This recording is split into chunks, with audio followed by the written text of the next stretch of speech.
You were Mr. Abbasi? So you're charged with reckless driving. You're facing up to 30 days in jail and or a $200 fine. We are going to do probable cause. You have the right to remain silent. Anything you say can or will be used against you. You have the right to have an attorney present. If you cannot afford one, one will be appointed to you. On July 12th, 2026, at approximately 12:01 in the morning, an officer conducted a traffic stop on a silver Chevrolet at the 12,500 block of North Freeway, which is in Harris County, Texas. The officer working undercover advised he observed the same vehicle performing multiple donuts in the parking lot of Texas Thrift. This is located at 2325 FM 1960 West, and the vehicle nearly struck pedestrians and other vehicles. Officer maintained visual until deputies arrived, ensuring no one else entered or exited before the stop. Deputy Martinez, the officer stopped the Camaro and identified the driver as the defendant. The defendant was detained, and when asked why he was driving recklessly, he stated he was just trying to have fun with his newly purchased vehicle. Does he have a license to drive? Guys, do you mind running it? Mr. It was written in the screen that it's eligible. It is eligible. All right. Mr. Abbasi, I'm going to find that there's probable cause to go forward with your case as a condition of your bond. You're ordered not to drive in this manner again. Racing, reckless driving, donuts, street takeovers. If you do, I will put you in jail. There will be no more PR bonds for you. You understand? You are on felony probation. You're supposed to live like you have a halo above your damn head. It's very possible to issue a felony warrant for your arrest at this point. We are going to reset your case to give you time to hire a lawyer. We'll have bond conditions created for you to sign. Once you sign them, at that point, you'll be free to go. You are not allowed to drive unless you have valid liability insurance as well. You understand me? If you drive without a valid license or insurance, I'm going to just throw your ass in and I will give you a high bond. I will deem you a public danger. Do you understand me, Mr. Abbasi? Yes, Your Honor. All right, come on. Come here, grab yourself. Sure, right here. So, no reckless driving, donuts, racing, etc. Please.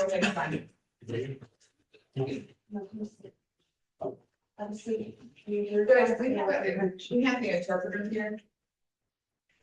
Yeah, let's do it. Come on, Mendez, for sure. on page 11, Judge. Mendez.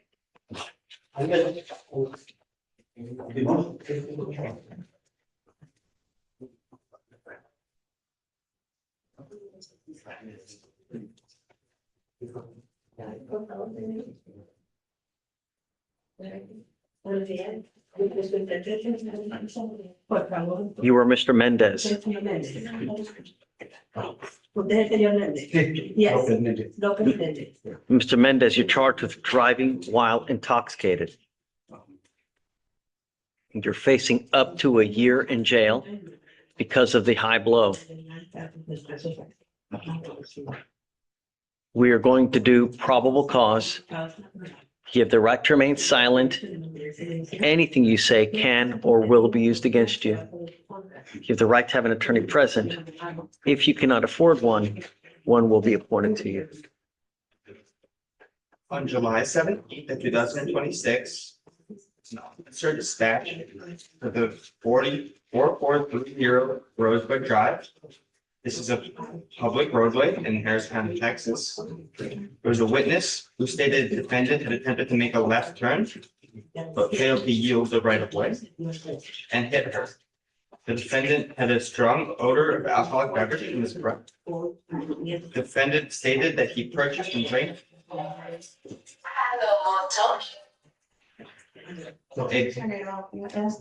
know of them. The defendant stated that he purchased and drank a bottle of tequila.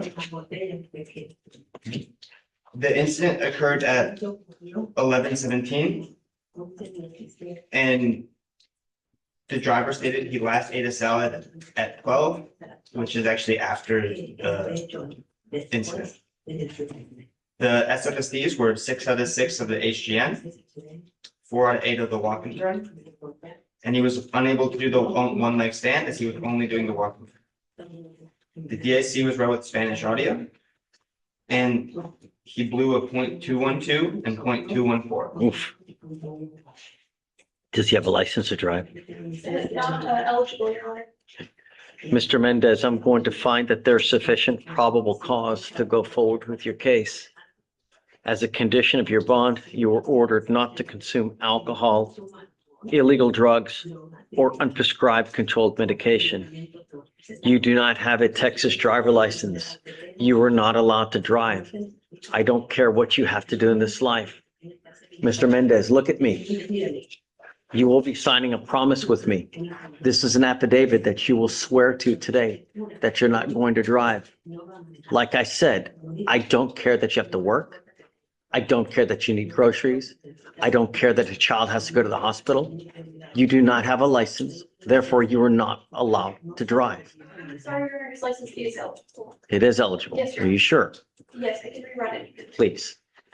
You are not allowed to drive unless you have a valid Texas driver license and liability insurance in your name. If you do not have car insurance, then likewise, do not drive. That is also a condition of your bond.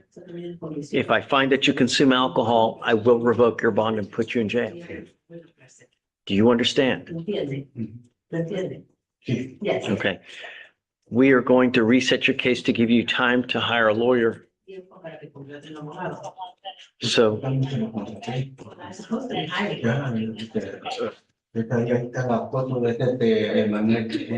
Es Manuel.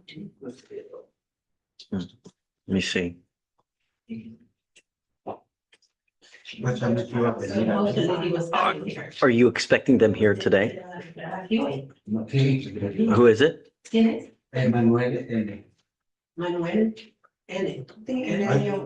I think. Oh, Emmanuel Newley, probably. That's what it probably is. All right. So what we'll do for now, Mr. Mendez, we will have you fill out all the paperwork. We will have you sign all the conditions. Have you ready? When your lawyer does arrive, we'll give you guys a reset. Do not leave until your lawyer gets here, though, and then you sign all the appropriate paperwork. For now, we'll have you sign a reset. I'll have you sign the conditions, and then we'll just have you waiting back. Please. Oh, Sir, Should I call him to see? Just don't worry. He'll be here. Okay, Your Honor, the license was eligible. Yeah, got it. Thanks. Is that it? Is that it? As far as Spanish speakers, yes, ma'am. Okay, thanks, Tony.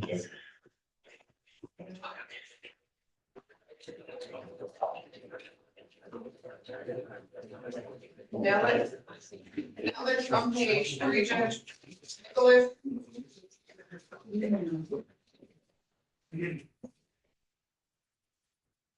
Canales is the next one.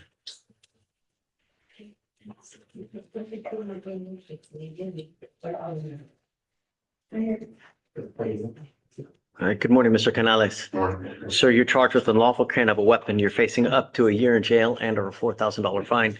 We are going to do probable cause. You have the right to remain silent. Anything you say can and will be used against you. You have the right to have an attorney present. If you cannot afford one, one will be appointed for you, sir.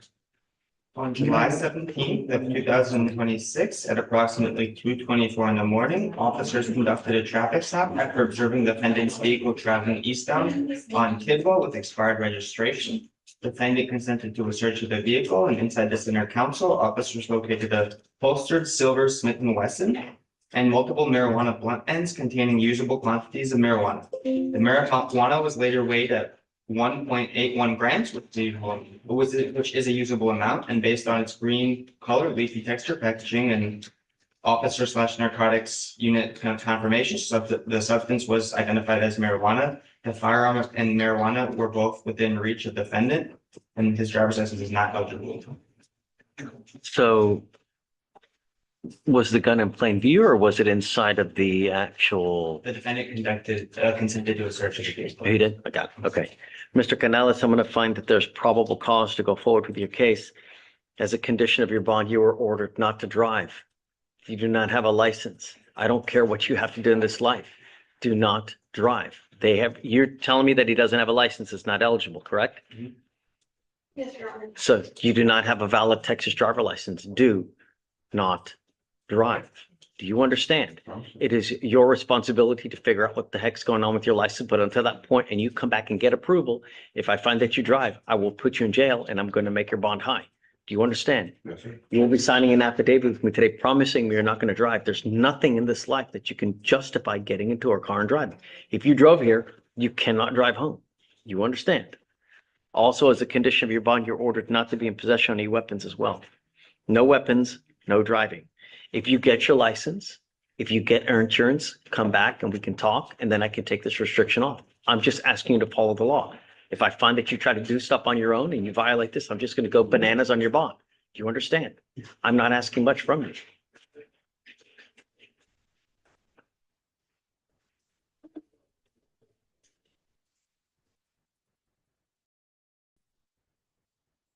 Guys, do you mind filing no weapons for Mr. Canales, please? All right, we are going to reset your case to give you time to hire a lawyer. I will have you come up here, swear to us that you're not going to drive. I'll have you sign a reset. We will have you take a seat while we get the bond conditions. Once you sign them, at that point, you'll be free to go. All right? Over here. Come on. Over here.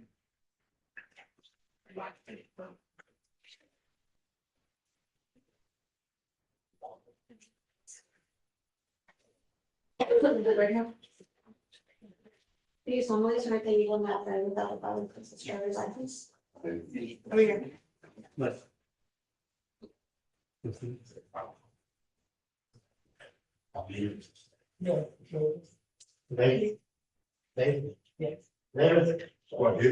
Yes, yes. All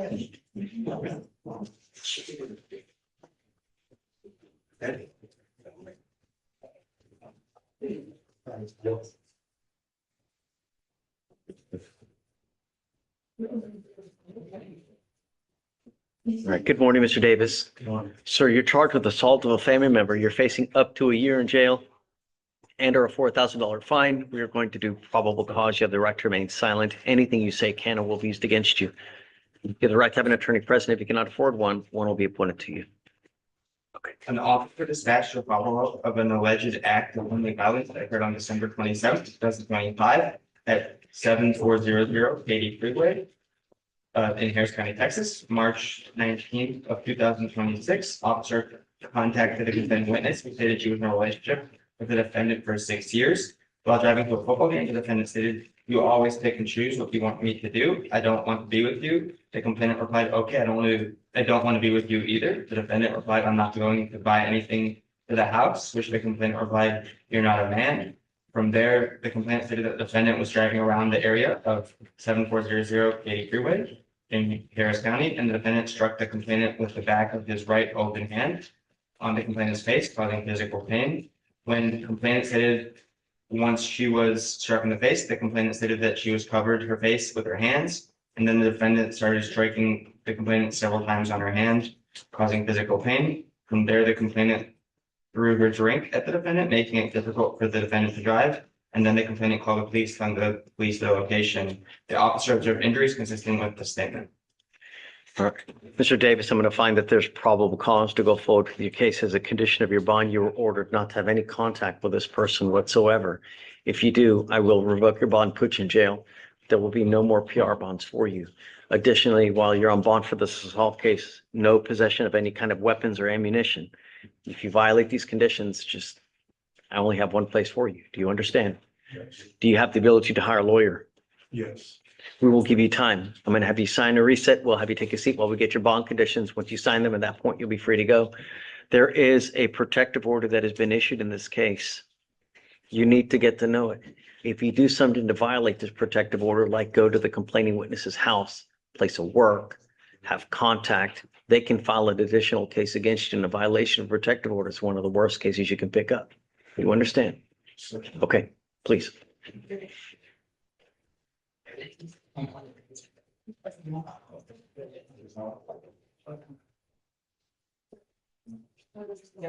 No weapons, no contact. Austin?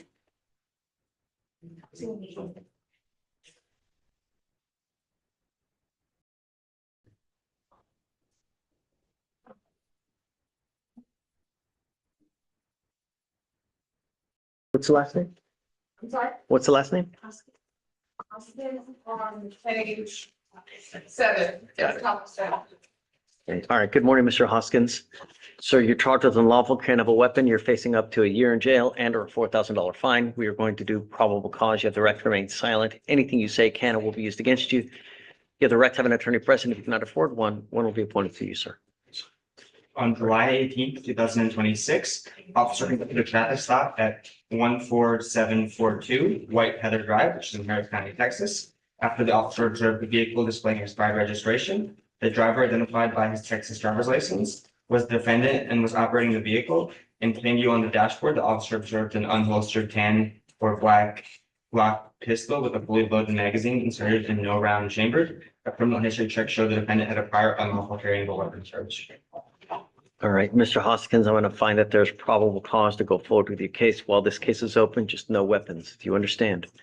Do you have the ability to hire a lawyer? Okay, we will give you time. I'm going to have you sign a reset. We'll have you take a seat while we get the bond conditions. Once you sign them, at that point, you'll be free to go. Don't have any weapons. I don't care what the excuse is. Do you understand? Okay, please.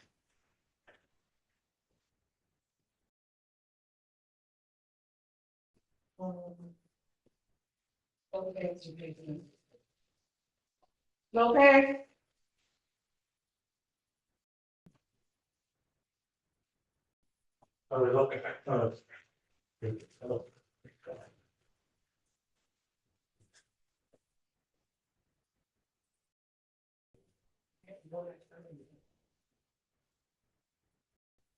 You're just looking over the minute, there's-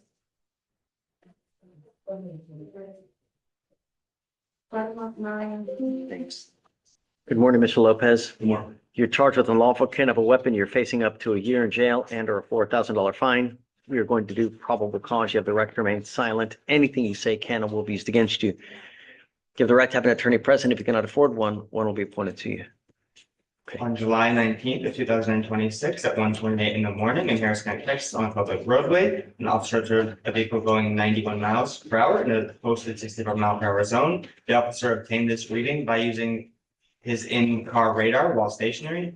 The vehicle switched multiple lanes of traffic unsafely and without signaling from lanes 1 to lane 4 in attempts to blend in with the heavy traffic. Once the driver noticed the officer was trying to catch up, the driver switched lanes once again from lane 4 to lane 3. And due to how fast the vehicle was traveling, it almost rear-ended another car just in front of the white Toyota. The vehicle also had unconfirmed insurance. After a traffic stop was conducted, a strong odor of marijuana. The officer observed a strong odor of marijuana, and the defendant stated it was just a little bit of weed in his car. 0.17 ounces were recovered, and the officer also recovered a Ruger gun located in the trunk. Mr. Lopez, I'm going to find that there's probable cause to go forward with your case. As a condition of your bond, you're ordered not to be in possession of any weapons while this case is open. Just don't. Do you understand? If I find that you do, I will revoke your bond and put you in jail. There will be no more PR bonds for you, sir.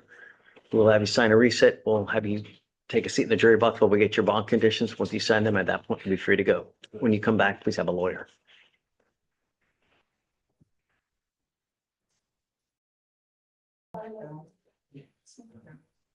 Well, I don't know, saying, McDowell. So no weapons, please. in that jump.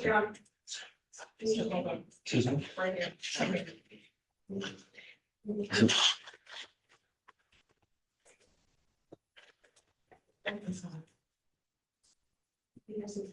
You were Mr. McDowell?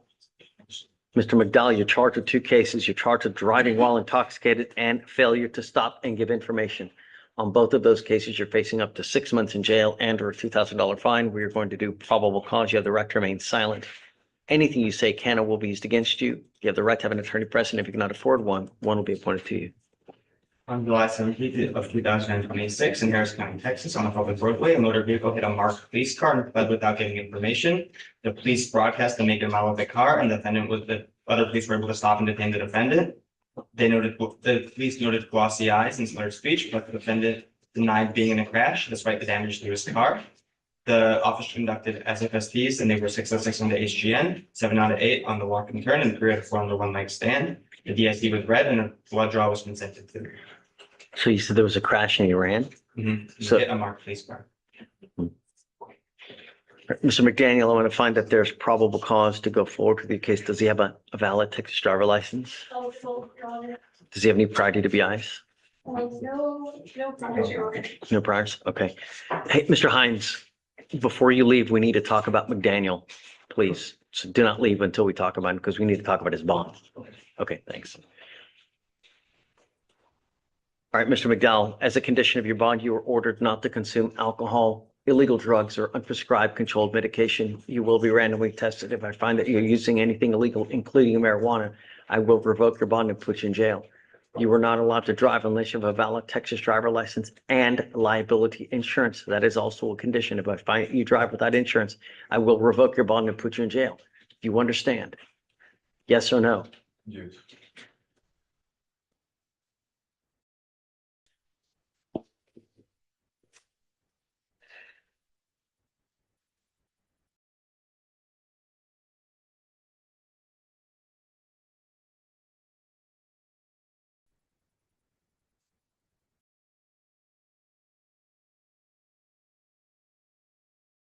Do you have the ability to hire a lawyer, Mr. McDowell? Yes, sir. We will give you time. I'm going to have you sign a reset. We will have you take a seat. You'll get with Veronica for your bond conditions, and after that, you'll be free to go. Don't make any unwise choices. I'm going to protect my community at all costs, Mr. McDowell. You endanger it. It's just not going to go well for you. Do you understand?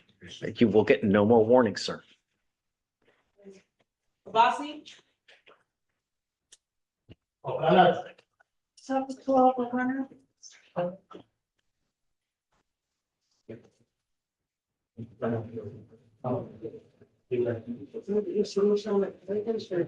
Mr. O'Connor, you're charged with driving while intoxicated. It's elevated to a Class A misdemeanor because of the high blow. You are facing up to a year in jail and or a $4,000 fine. We are going to do probable cause. You have the right to remain silent. Anything you say can and will be used against you. You have the right to have an attorney present. If you cannot afford one, one will be appointed to you, sir. On July 18th of 2026 at 1:21 in the morning, an officer observed a motor vehicle missing a tire that was also stalled on a public freeway. The officer was able to move the defendant to a parking lot and noticed the strong odor of an alcoholic beverage from the defendant's breath and person. The defendant was also sweaty and leaning against his motor vehicle for balance. There were 2 empty 12-ounce beers in the car, as well as the defendant admitting to drinking 5 12-ounce beers before leaving work. The defendant did not know how he lost his tire, and the officer also used bloodshot eyes. The SFSDs were conducted and they were 6 out of 6 on the HGM, 5 out of 8 on the walk and turn, and 2 out of 4 on the one leg stand. The DIC was read and he blew a .167 and a .166. Mr. O'Connor, I'm going to find that there's probable cause to go forward with your case. I would venture a guess at a damn elementary that you're not to have alcohol in the car while you're driving. As a condition of your bond now, you're ordered not to drive any vehicle that's not equipped with an ignition interlock on it. If I find that you drive a vehicle that doesn't have an interlock, you will go to jail. You're ordered not to consume alcohol or illegal drugs. You will be randomly tested. If I find that you're using, including marijuana, into jail you go. There will be no more PR bonds for you. Do you understand? Do you mind filing the guardian interlaws? Please, Okay, I'll do. paperwork. We are going to reset your case to give you time to hire a lawyer, so I will have you sign a reset. We're going to have you take a seat while we get all the bond conditions. Once you sign them, at that point, you'll be free to go. Oh, wait a second. Does he have a license to drive It's eligible, Your Honor. prior to the BI? Years, no priors. Okay. Hold on.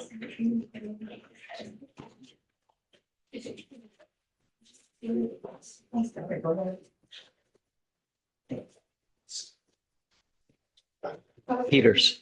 Peters. Good morning, Mr. Peters. Sir, you're charged with assault of a family member. You're facing up to a year in jail and or a $4,000 fine. We are going to do probable cause. You have the right to remain silent. Anything you say can or will be used against you. You have the right to have an attorney present. If you cannot afford one, one will be appointed to you. Okay. On November 3rd of 2023, officers were dispatched to the Red Roof Inn in Harris County, Texas. Officers met with the complaining witness, who stated that the defendant, who's her brother, were in a verbal argument when the defendant got in her face. The defendant pushed the complaining witness and grabbed several of her braids, pulling them out of her scalp. The complaining witness ran into the hallway and the defendant grabbed her and started punching her multiple times in the face and on the head, causing pain and injuries. The manager of the Red Roof Inn was provided a partial video of the incident showing the defendant assaulting the complainant. So they have it on video. Is that what you're saying? Video. Okay. Mr. Peters, I'm going to find that there's probable cause to go forward with your case. As a condition of your bond, you're ordered not to have any contact with this complaining witness. Do you understand? Yes, sir. I don't care what you need to do. I don't care what she's got of yours. Just don't have any contact with her. You're also not to be in possession of any weapons. Yes, sir. If you violate this, I will order your arrest. I will put you in jail. There will be no more PR bonds for you. Do you understand?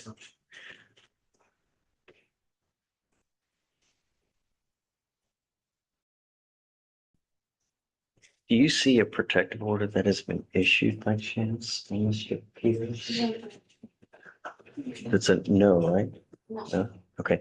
I am entering now what's called a magistrate's order for emergency protection that identifies Ms. Jackson as a protected individual. You cannot commit family violence or an assault against this person. Commit an act in furtherance of an offense under section 42.07 of Texas Penal Code, which is the stalking statute. You cannot threaten, harass, use another person to communicate a threat or harassing behavior. You cannot be in possession of a weapon or go within 200 feet of where she lives or where she works. If you violate this, they can file an additional case against you in a violation of protective orders. Just, you understand? All right. I'm not asking for much, man. I just want my community protected and I'll do it at all costs, really. So I'm going to have you sign a reset. We'll have you take a seat while we get the bond conditions ready. Once you sign them, at that point, you'll be free to go. When you come back, please have a lawyer. Come on. Ramona, we need him to sign the MOA after he's done, please.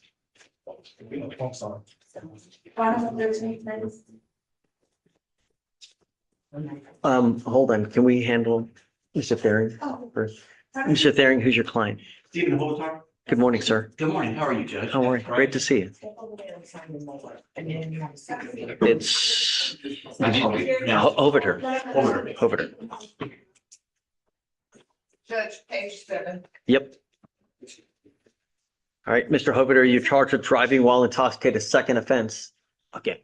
We are going to do probable cause. You have the right to remain silent. Anything you say can or will be used against you. You have the right to have an attorney present. If you cannot afford one will be appointed to you, sir. Okay. On July 18th, 2026, an officer responded in Harris County, Texas for a medical emergency involving a driver who was unconscious inside a vehicle.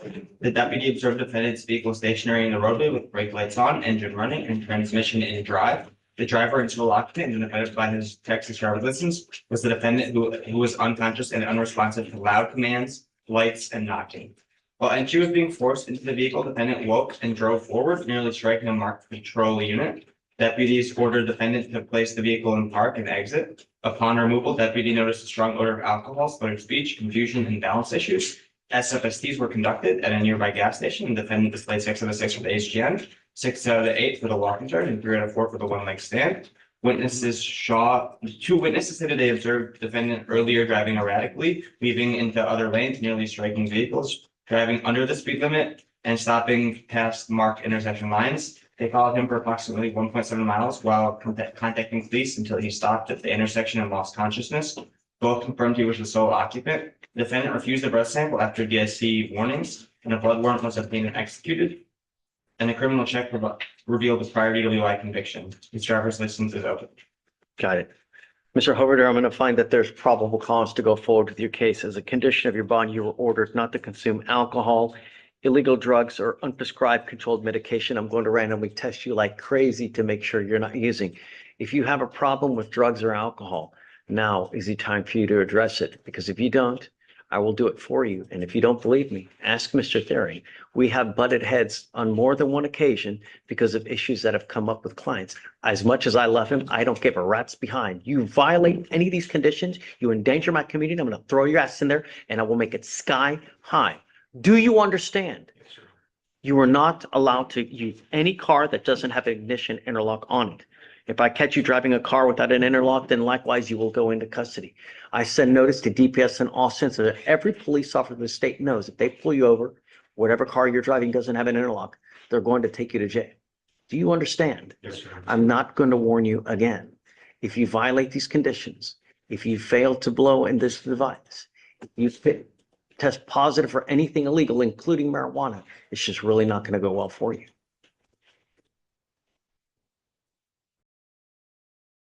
Because you have a lawyer already, I will waive your appearance. It is your responsibility to stay in touch with Mr. Thering. He'll tell you if and when you have to come back to court. If he tells me he cannot get a hold of you because you're playing games, then likewise, I will revoke your bond. Do not pick up any new cases. You understand? Yes. Okay.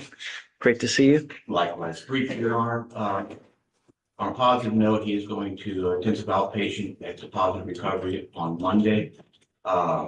That's a great plan. Mr. Holter is full-time employed. He works for Pioneer Millworks as a regional sales representative.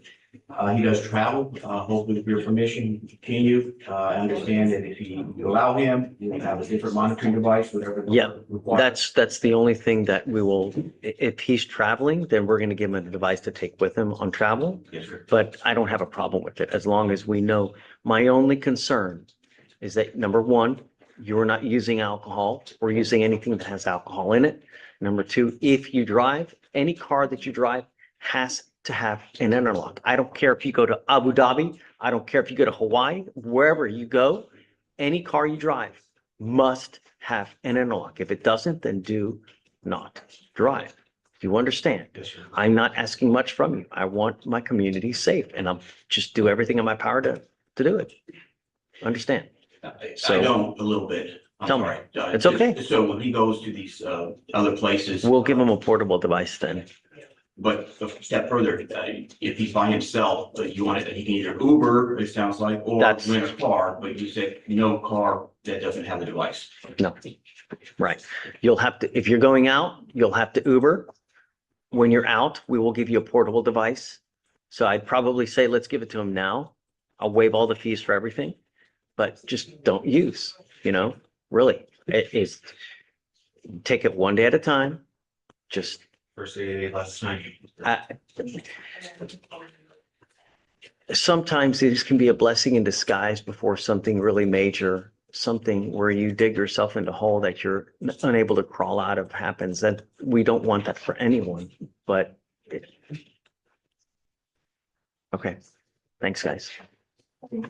Thanks, sir. All right. Judge, for the random drug and alcohol testing, if he's in a treatment facility, you won't be able to check. He's outpatient. It's Outpatient, right. So he's not in. Okay, yeah. sorry, I'm Thank you. sorry. I'll have to go and talk to you. With her.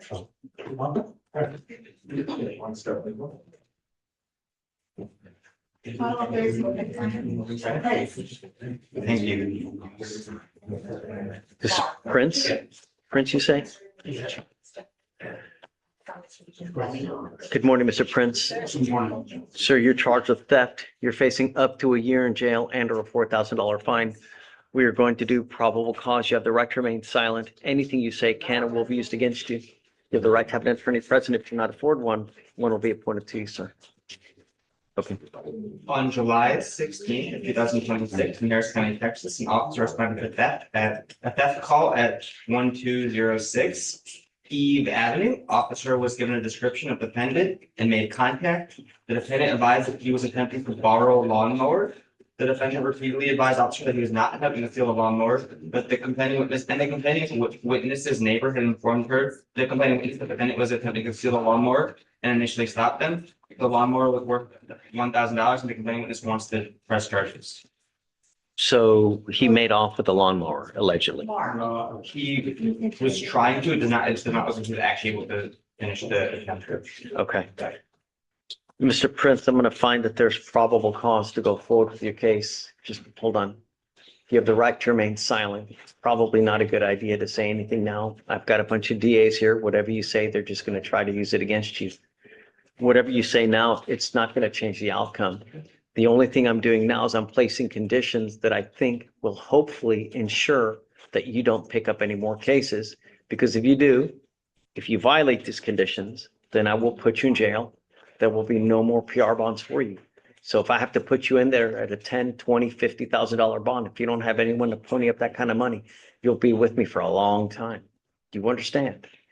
The only condition I'm placing on you now is do not have any contact with the complaining witness in this case and do not go back to their house. You understand? Do not pick up any new cases either. Do you mind letting the complaining witness know of these conditions? So if he tries to play games, then to let us know and then we'll take the appropriate action, please. Mr. Prince, do you have the ability to hire a lawyer? What are you doing now? How do you support yourself? I'm comfortable. Are you working? What kind of money do you make a month? Sir, What kind of money do you make a month? you work about 800 bucks a thousand. I need to know on average what you make because you may not qualify for an appointed lawyer. So I'll have you fill out an application. I'll take a look. I need to know everything about you. All right? Do not leave until you sign our bond condition. You understand, Mr. Prince? Okay, come on. Dallas, So can you file those, please? number 14, Reed. Mr.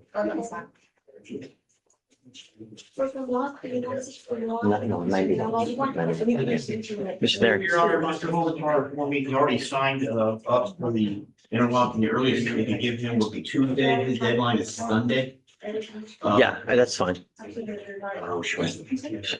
She's saying that Tuesday is the earliest, but can we get a portable device sooner? Yeah, okay, we'll do that. Thank you, Judge. For sure. Who's this gentleman? Read, that's number 14. Got it. All right. Good morning, Mr. Reed. How you doing? So you're charged with terroristic threat of a family or a household member. That makes it a Class A misdemeanor. So you were facing up to a year in jail and or a $4,000 fine. We're going to do probable cause. You have the right to remain silent. Anything you say can or will be used against you. You have the right to have an attorney present. If you cannot afford one, one will be appointed to you. On July 17th, 2026, in Harris County, Texas, an officer dispatched to a family disturbance at 5850 West Oakland Road. The officer made contact with the complaining witness, who stated the defendant was highly irate and aggressive, and at one point attempted to throw a phone charging block at the complainant.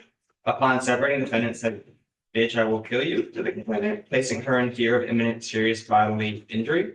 Complainant advised she was in fear due to the defendant not usually acting like this, and feared that he would possibly have killed her, and the defendant and the complaining witness are in a dating relationship. Okay.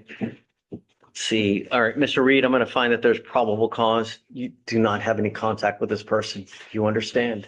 Yes, sir. You're not allowed to go where she lives. You're not allowed to go where she works. There's a protective order that has been issued and you need to know it. If you violate the protective order, they will, or they can charge another case against you. A violation of protective order is one of the worst cases we have.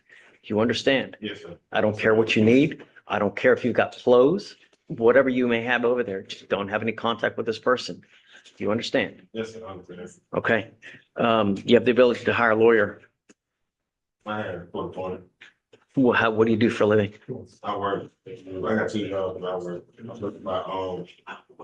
Paying for 29,000. How much? 29,000 annually.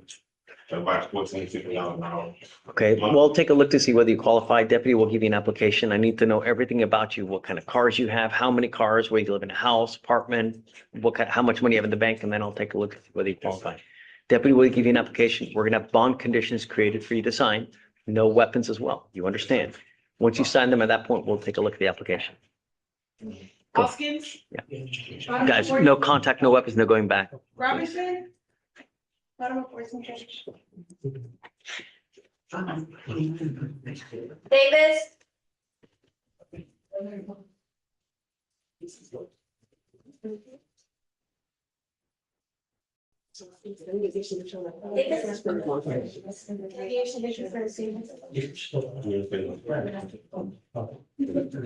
Good morning, Ms. Robinson. Come on up. Ma'am, you are charged with reckless driving. You're facing up to 30 days in jail and or a $200 fine. We are going to do probable cause. You have the right to remain silent. Anything you say can or will be used against you, ma'am. Okay, guys, no talking in the box, please. Okay, ready? Chad, this is Ms. Caslin Robinson. Mhm. Okay, awesome. On July 18th of 2026, officer was patrolling a public roadway in Harris County, Texas, and observed a motor vehicle go 75 miles in 55-mile-per-hour zone. The vehicle ignored a traffic control device as well. The motor vehicle was also weaving in and out of traffic. The motor vehicle almost struck another motor vehicle, causing the other motor vehicle to take evasive action.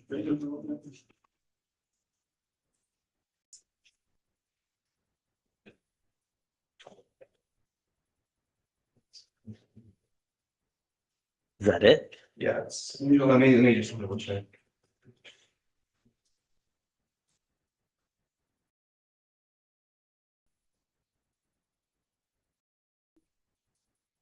Guys, does she have a license to drive? Right here, right now, Your Honor.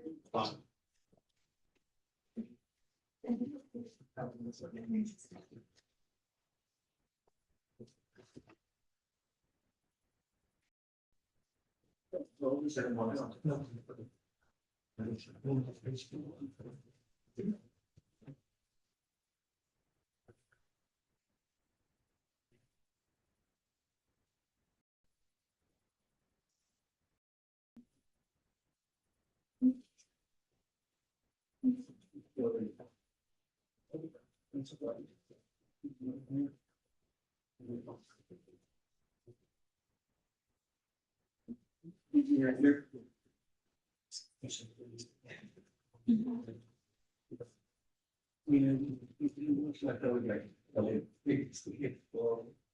Honor, I'm trying to run your license right now. It's just taking a second. Sure, not a problem.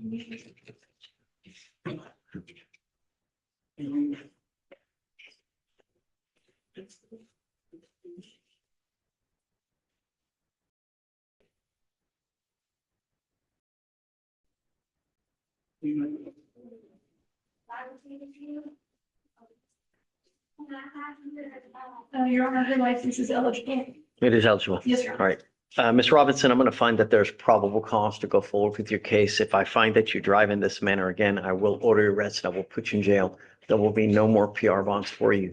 You are not allowed to drive in a reckless manner, street takeovers, anything maniacal. Otherwise, it's just not going to go well for you.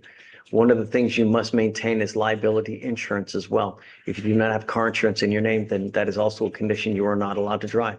Do you understand, ma'am? Okay, we are going to reset your case to give you time to hire a lawyer. I will have you sign a reset. I'm going to have you take a seat. After that, we're going to reset your case. And when you come back, please have a lawyer, ma'am. Come on. So if you can file no reckless driving, et cetera. Yes, Your Honor. Ronald McSand, all on. For next time. Oh. Okay.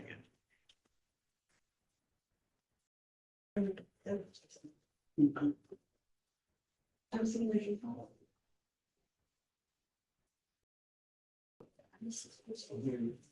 You're Mr. Roman? Yes, sir. Come on up.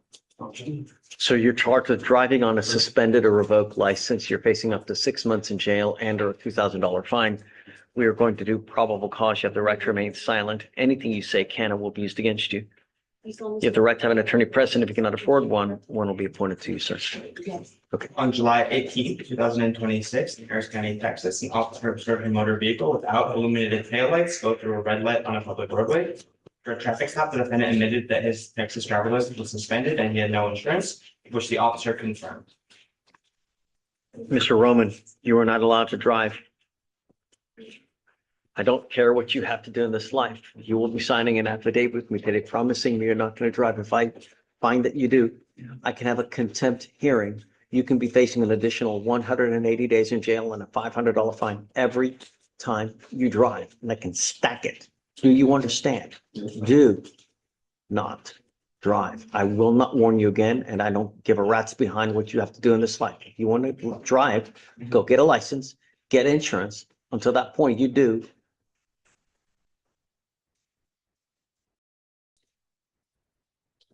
We are going to reset your case to give you time to hire a lawyer. So I will have you come over here, swear testimony. You're not going to drive. I'll get you to sign a reset and we'll get you out of here. 506, Sanchez. Do someone serve you on my driver's Lopez? license? Good morning, Mr. Sanchez. You're charged with driving while intoxicated. You're facing up to 6 months in jail and or a $2,000 fine. We are going to do probable cause. You have the right to remain silent. Anything you say can or will be used against you, sir. On July 19th, 2026, in Harris County, Texas, at 3:54 in the morning, an officer observed the motor vehicle on a public roadway failed to signal lane change or maintain a single lane. After a traffic stop, the officer observed an odor of an alcoholic beverage from his breath, as well as red bloodshot eyes. And the eyes were also watery. After SWC, they came back to 6 out of 6 on the HGN, 2 out of 8 on the walk turn, and 1 out of 4 on the one leg stand. The DIC was red, and he blew a .141 and a .143. Okay. Any prior DWIs and license? No criminal. License is eligible. All right, Mr. Sanchez, I'm going to find that there's probable cause to go forward with your case. The condition of your bond, you were ordered not to consume alcohol or illegal drugs. You will be randomly tested. If I find that you're using, I will revoke your bond. There will be no more PR bonds for you. You understand? When I say no illegal drugs, that includes marijuana. If I find that you're testing positive, then likewise into jail you go. How old are you, sir? So, What do you do for a living? work at a triple. Okay, what kind of money do you make a month? No. I'm at a 453. Okay, and who do you live with? Parents.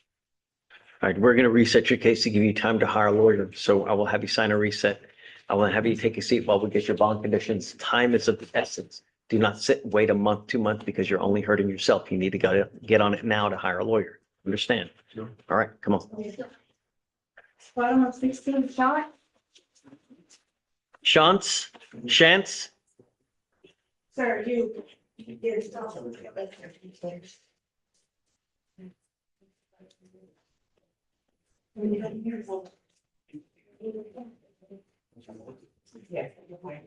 morning, sir. You are Mr., is it Shantz? Shantz, you're charged with assault causing bodily injury. You are facing up to a year in jail and or a $4,000 fine. We are going to do probable cause. You have the right to remain silent. Anything you say can or will be used against you. Do you understand? All right. On July 17th, 2026, an officer dispatched the 400 block of. Speak a little louder. It seems that he's kind of hard of hearing. On July 17th, 2026, an officer dispatched the 400 block of Codville Road, Seabrook, for a disturbance call. The complainant witness stated the previous day that the white male approached him and placed him in a chokehold, applying pressure to his neck. When asked whether he was able to breathe during the assault, the complainant stated that he could barely breathe. The complainant rated this pain as 4 out of 10. The complainant also stated that a witness observed both incidents, the previous day's incident as well as that day's incident. The complainant pointed out the defendant's vehicle and stated the guy outside the truck was the one that assaulted him. Witness observed the chokehold. Additionally, Your Honor, we were able to make contact with the complaining witness in this case, and he's saying that this has been a repeated thing. He's been being harassed by this gentleman, including trying to run over with his car and just coming. He's Okay. getting scared. Mr. Shantz, I'm going to find that there's probable cause to go forward with your case. I'm ordering you not to have any contact with this complaining witness, and I will put a GPS monitor on you so I know where you are at all times.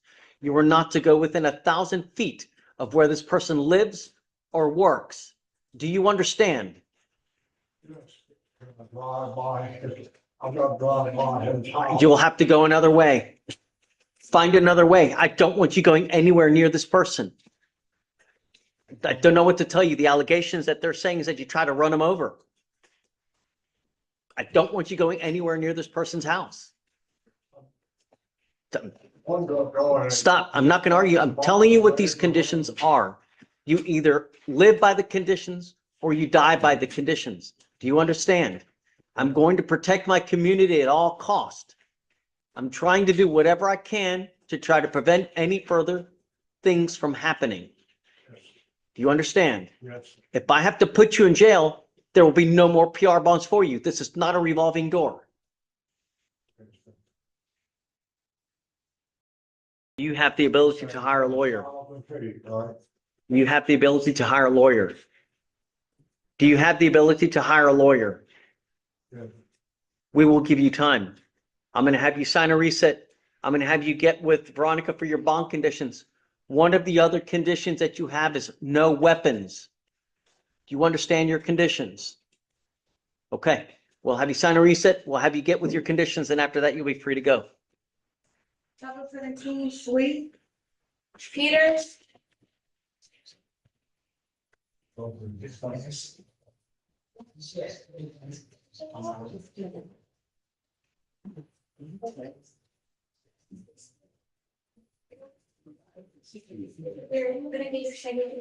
Hey, don't worry about conditions on him because he can be monitored. So. Sir.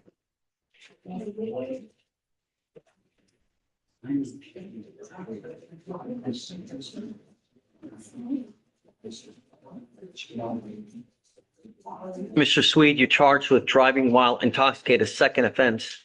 I have already found probable cause to go forward with your case. As a condition of your bond, you will get a GPS monitor today. You will also get a scram monitor on your ankle. Both of those devices, if you violate these conditions, the next time, your bond right now is $20,000. The next time it's going to double, triple, quadruple, quintuple. You have already failed to appear multiple times. You have failed to abide by conditions multiple times. It's just going to double, triple, quadruple every single time. You understand? I'm giving you 2 weeks to hire a lawyer. Your case, I'm ready to set it for trial. It's just way too much drama. You have 2 weeks. When you come back, please have a lawyer and be ready because I'm going to set your case for trial soon. I'm going to have you sign a reset. You'll get with Veronica for your bond conditions and then we'll see you in 2 weeks. So everything today, Veronica, please.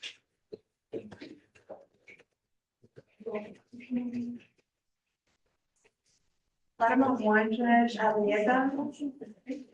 Hey, on suite, does he have a driver's license, please? Hey, Deputy Liz, what page? Bottom one, Arietta. Yes. Morning, Judge. Hi. Good morning, Ms. White. All right, you're Arietta. Yes, sir. You're charged with racing on a highway. You're facing up to 6 months in jail and or a $2,000 fine. We are going to do probable cause. You have the right to remain silent. Anything you say can and will be used against you. On July 18th, 2026, officers while conducting a traffic stop enforcement on the Gulf Freeway in Harris County, Texas, observed a silver Ford Mustang driven by the defendant traveling northbound next to another Mustang at similar speed. Officers observed both vehicles accelerate simultaneously and engage in a competitive attempt to outdistance one another. Radar confirmed a speed of 118 miles per hour in a posted 65-mile-per-hour zone as the vehicles raced for approximately a quarter mile. During the race, the defendant changed from lane 2 to lane 3 to maneuver around another vehicle before slowing. 120 miles an hour. Mr. We don't know the vehicle the officer is talking about. There's two Ford Mustangs. The officer doesn't make it clear what car he ran. Your Honor, they were trying to outmaneuver each other. That implies they're going at nearly the same speed. Yeah, I mean, it doesn't, speed is really, if they're trying to maneuver, then Well, Judge, there. he's in one of the cars, right? Do they arrest him on the scene? It looks like. Yes, he made contact with the officer made contact with the defendant. Okay, Mr. Arieta, I'm going to find that there's probable cause to go forward with your case. I'm ordering you now not to drive at all. I'm taking away your ability to drive. If I find that you do, I will put you in jail. Do you understand? You will be signing an affidavit with me today, promising you're not going to drive. I don't care what you have to do in this life. If I find that you drive, I can have a contempt hearing. And every time you can be facing up to 180 days in jail and a $500 fine. You understand me?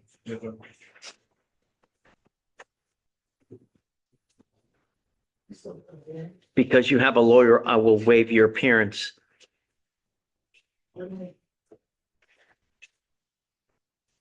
It is your responsibility to stay in touch with Mr. Whitek. If he tells me he cannot get a hold of you, if you pick up a new case, you endanger my community. It's just not going to go well for you. You understand me? All right, come on. Okay. Thanks, guys. Sure. Is that it? No. Cover 18 ticket.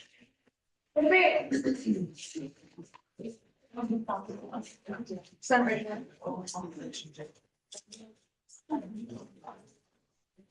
Raise your right hand.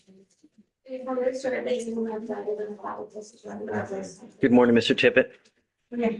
You were Mr. Tippett? Yes, sir. So you're charged with criminal mischief. You're facing up to a year in jail and or a $4,000 fine. We are going to do probable cause. You have the right to remain silent. Anything you say can and will be used against you. You have the right to have an attorney present. If you cannot afford one, one will be appointed to you, sir.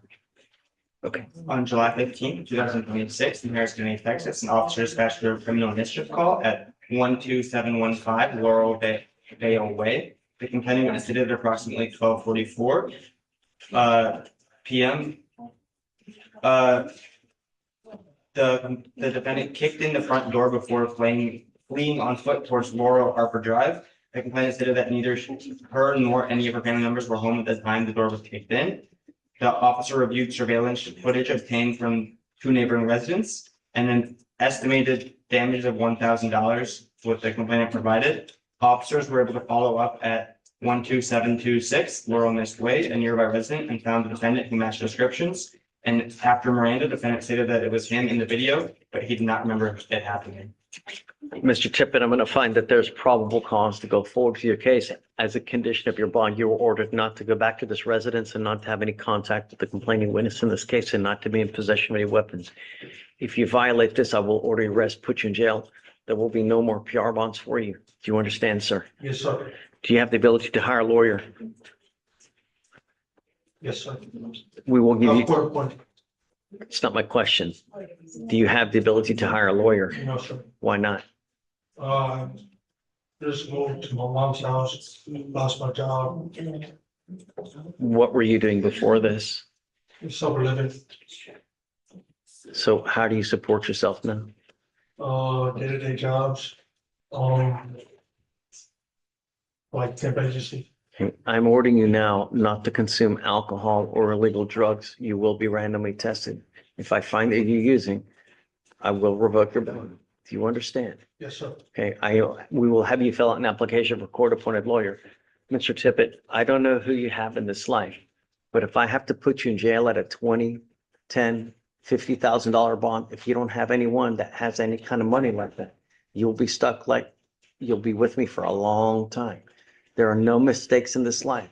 There are choices. You either make a good choice or you make a really, really bad choice. And you're old enough to understand what is good and what is bad.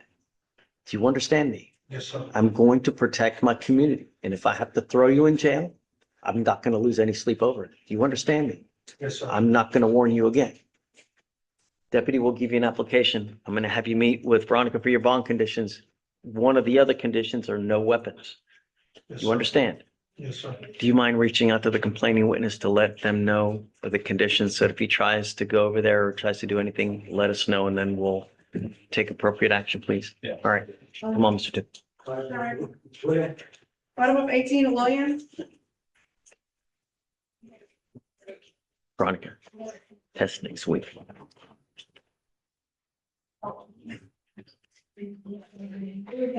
Did you say Williams, right? Yes, sir. Good morning, Mr. Williams. Sir, you're charged with assault of a family member. You're facing up to a year in jail and or a $4,000 fine. We're going to do probable cause. You have the right to remain silent. Anything you say can or will be used against you. You have the right to have an attorney present. If you cannot afford one will be appointed to you. On November 26, 2024, in Harris County, Texas, officers were dispatched to an assault call. Officers met with the complaining witness who stated that she and the defendant had been dating for 2 months, but had broken up. The complaining witness said that the defendant observed her hugging someone else at the park and came over to confront her. The complaining witness said that the defendant then punched her in the face and threw her to the ground twice before punching her in the face on the ground. Officer observed complainant to have 2 teeth missing and a bruised lip. Mr. Williams, I'm going to find that there's probable cause to go forward with your case. As a condition of your bond, I'm ordering you not to consume alcohol, illegal drugs, or unprescribed controlled medication. When I say illegal drugs, this includes marijuana or anything that has THC in it. If you use, I will revoke your bond. Do you understand? Yes, sir. You are not allowed to have any contact with this complaining witness and not to be in possession of weapons or not to go where she lives or works.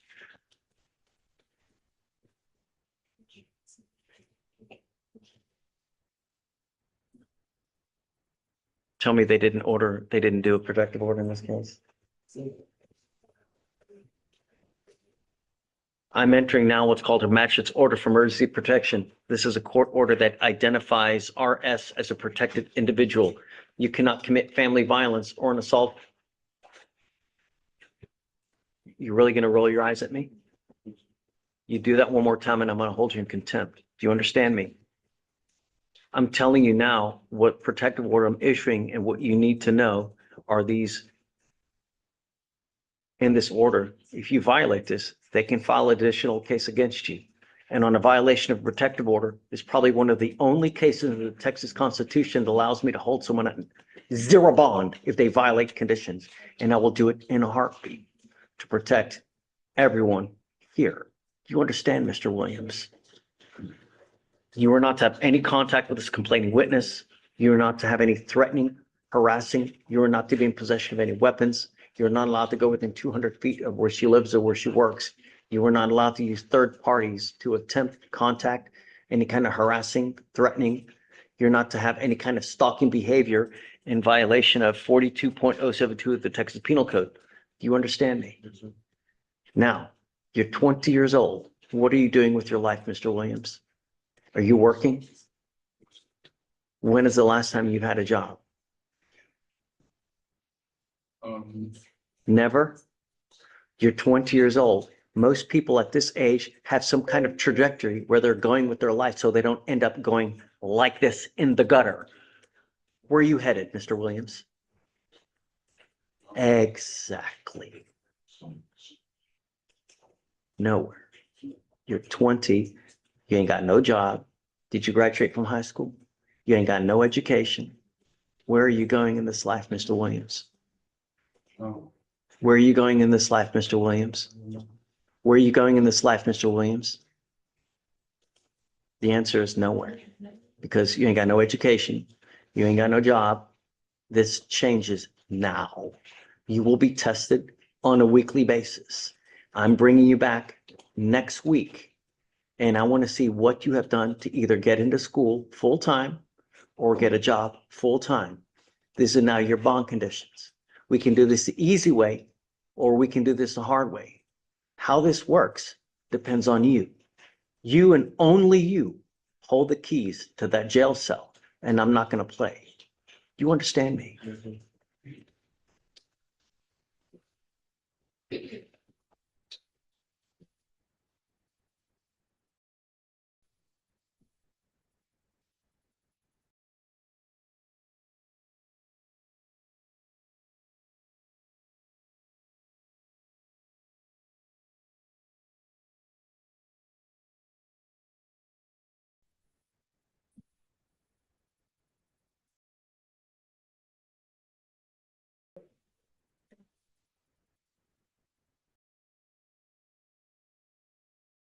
I'm giving you a curfew, and I'm going to put a GPS monitor on you. I don't want you out in the middle of the night. 20 years old, nothing good happens out at 1 or 2 in the morning. So you will now get a curfew of 9 p.m. to 6 a.m. because I don't want you out at night. Do you understand me? I'm going to test you like crazy. Day 50 from today, if you test positive for anything illegal, including marijuana, it may not go very well for you. Do you understand me? So it's probably a good idea, because I don't know what, if anything, you're doing out there, but apparently you didn't graduate from high school. You've never had a job. You're 20 years old. You have 1 week. When you come back here, I want to see at least 10 different applications for jobs or proof that you have enrolled in school full time. Do you understand? Okay, see you in a week. Can you appoint him a lawyer, please, Ramona? Page 19, right? Good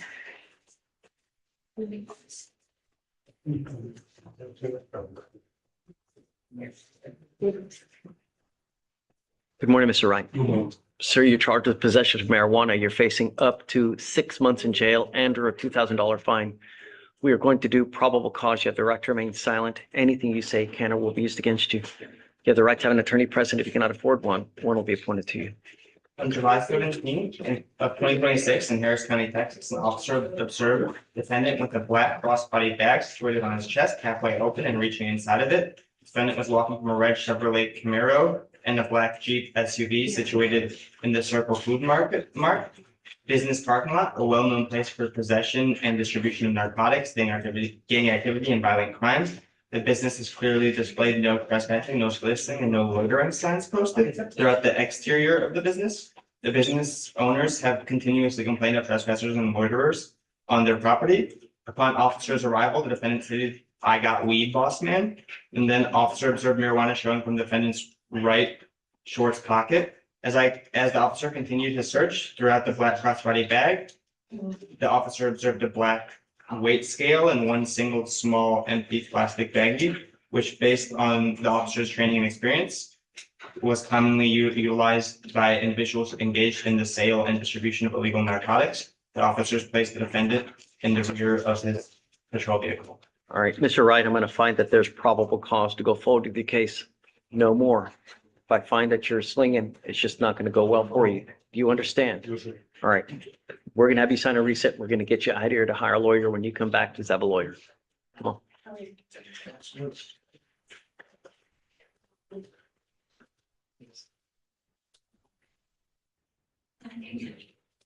Are you ready? Okay, yeah. Hi, come on.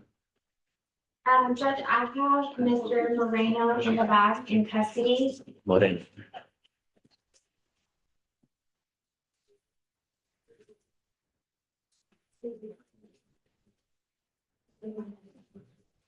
Okay, Judge, I'm asking for bond conditions on, Mr. Moreno, and I'm asking for a PR bond.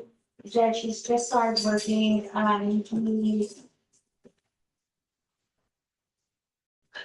he just started working to have the dog now. He understands the consequences of coming into court. He understands how important it is, and he's not a community driver. He's not a flight risk. but he is though. He's charged with theft. He's got 20 priors. Doesn't come back when we give him a bond. And then when they come up to him, he tries to evade again by giving a false allegedly ID. Judge, I talked to him and I want to do everything with him, and he says he understands the consequences, he understands how important it is to come to court.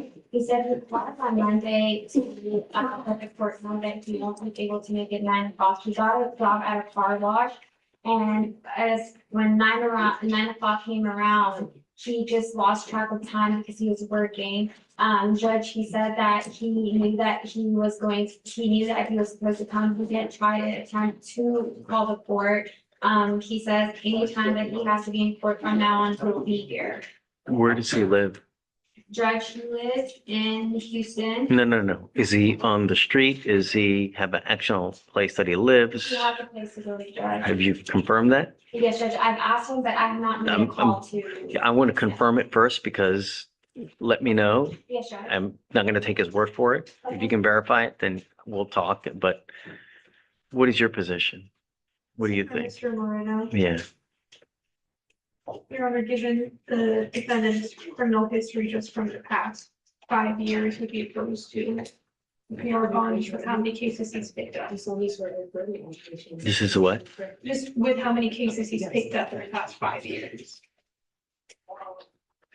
I mean, it's a lot, you know, and we're still picking up.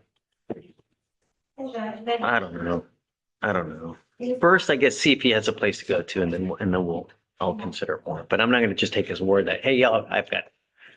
Yes, Judge. I can confirm that, Judge, right now, can I get a bond set just in? There is, yeah, his bond is $100 on the new case, and then it's 2,501 on the theft. Yes, So Judge.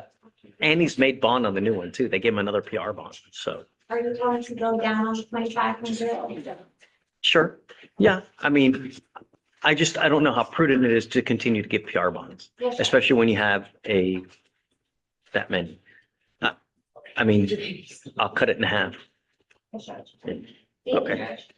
And then, Judge, I have Miss Cunningham who needs bond conditions as well. She was on docket yesterday. She is here today. She had an emergency. Okay. With her baby. Ms. Cunningham, come up.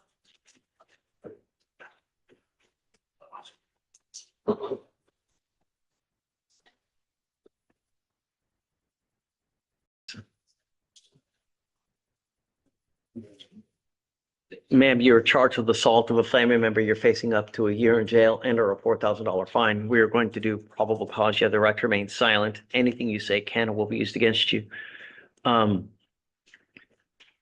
Complaining witness want contact or no? No contact, Judge. No contact? Okay. You are not allowed to have contact with the complaining witness in this case and not to be in possession of any weapons. There's a protective order that has been issued and you need to know it. If you violate it, they can file additional cases against you. You're on felony probation. You're supposed to live like you have a halo above your head. Do you understand, ma'am? Yes, sir. Okay, if you violate these conditions, I will order your arrest. I will not going to give you another PR bond. You understand? Okay, we'll have you sign conditions. When you sign them, at that point, you'll be free to go. I'm going to waive your appearance so you don't have to waste your time coming to court, but you must stay in touch with her. If she tells me she cannot get a hold of you because you're playing games, I will revoke your bond. You understand? Okay, thanks. Thank you, Judge Madden. Yes, ma'am. And then Ms. Shaw, or if you guys file conditions on her, please. Yes, Your And just tell her not to leave until she signs, please. Yes, thank you. Mr. Albert, I see your motion. I was going to grant it. So it looks like Mr. Cager is going to sign on. Yes. I don't know if we're expecting him here today. Do you know? The attorney, Yeah, he came already. today? Yes, Your Honor, I believe that he stated to us, this is for Mr. Bex. Bex. He stated to us that the defendant is currently in custody in Galveston County. Yeah, Um, I'm not going to continue him on bond because he picked up a couple felony cases over there and so, but I need the lawyer. So I guess we'll see if he, I mean, what time did he come? I got here at 9. Like at 9:03. he was usually pretty early, but they might have been before you. Okay, but I'm going to grant it for you. Thank you. Yeah, thanks. Hi. Jenna, I have a client who was given bond conditions by you to get an interlock on the vehicle. He doesn't have a vehicle, his vehicle is not working, so I was wondering. if we But, could do whoa, Portable or. No, no, no. driving. how do I know that though? I'm not going to take his word for it. He picked up a DWI and whatever car that he got there, he's got to put an interlock on it. I get, Okay. people come here, they say, I don't have a car, and then they pick up another DWI. I have it happen over and over. I'm not going to take their word for it anymore. So they have some kind of proof that he doesn't have it. If not, the bond violation report will be filed and we'll just deal with it then. Okay, all right. I can't just take his word, okay, I don't have a car, because Do you, what proof of what should I get for you? that's a great question. I don't know. Something to show it's inoperable? I mean, I don't know. I mean, a Okay, let me picture, work on but him just taking a picture, oh, here, it's not, just not working. It's just, that's not enough, right? Okay, But talk to him about it. Diana, I'm telling you, I have person after person picking up a DWI after DWI when they tell me I don't have a car, and then I give them a portable device, and then they still pick up another DWI. So, all right, I got it. thanks. Thank you, Honor. Yes, ma'am. Mr. Hines, Judge, I'm approaching, if I may, on the matter of Joshua McDaniel, Judge. is this the one that I've seen? Right, he's got the 3 open felonies with extremely high bail, $250,000 in each case. Yeah. Judge, he's many conditions on. Can you bring up Mr. McDaniel, please? He's got felony conditions on 197296501. Does he have a place to go? Because I was gonna order home confinement if he has one. I just don't want him out on the street. Right, well, he is homeless. And someone did order home confinement on the yes. That's interesting. How do you comply if you're homeless? It depends if it were a shelter to go to, then that will be their preliminary residence to stay in 24/7. There are other instances where they use the family member, they just depending on the situation. We're, I guess, well, let's do probable cause when they get, because I don't know about our assault. It's just,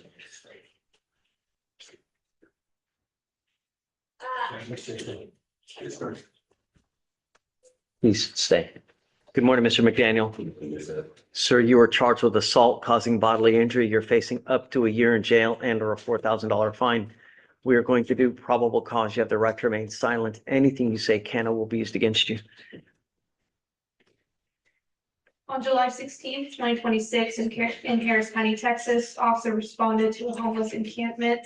Complainant stated her and defendant were the only ones at the property, and defendant was agitated because he was unable to find his cell phone. Complainant was helping defendant look for his phone, but then got scared into the street. Complainant stated she jumped the fence to get further away from the defendant, and then she blacks out. Complainant stated she remembers waking up in the hospital bed and she was in pain. The complaint stated the staff had informed her of her injuries, which were a laceration under her chin, which required staples, and she required staples on the back of her head. Complainant stated she was in pain due to the assault that occurred. Complainant and the suspect by the complainant. Complainant and the suspect were by the roadway. The suspect strikes the complainant with what appeared to be his fist, and the complainant falls to the ground. Does not Wait, get up. is this a different person? I believe that. Because I think that he's, with that, the assault you're talking about now, that's the aggravated assault that he's charged with upstairs. So how can he have this assault here as well?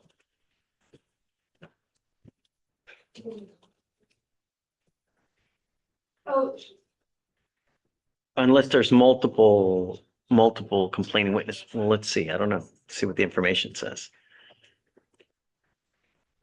Your Honor, I believe this is a separate incident, a separate, transaction. Oh, yeah, this is from July. Wait, July 16th. The aggravated assaults upstairs are later. Yeah, okay. They're different complaining witnesses, Your Honor. And in regards to this assault, there's footage of, defendant striking the complainant with what appears to be his fists and complainant falling to the ground and not getting up. Yeah, Mr. McDaniel, I'm going to find that you're a danger to the community. I don't think that $100 bond is sufficient. I'm going to set your bond at 5,000 now. And if you do get out of custody, you will get a GPS monitor, and I'm ordering you to undergo home confinement. You are not allowed back at this homeless encampment. Do you understand? Yes, sir. You're not to be in possession of any weapons as well. I guess we'll go from there. We'll see what happens. And then the felony cases are set for August 27th. You want to set it, I guess, afterwards? Yes, thank you. Okay. Okay, just be careful.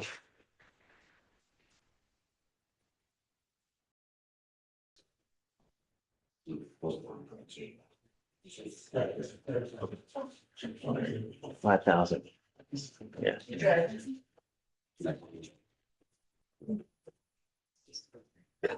Yeah. Yeah. Yes. Hi, Herman. Come on up. How would BBR? Oh, let me just write this down so I don't forget real quick.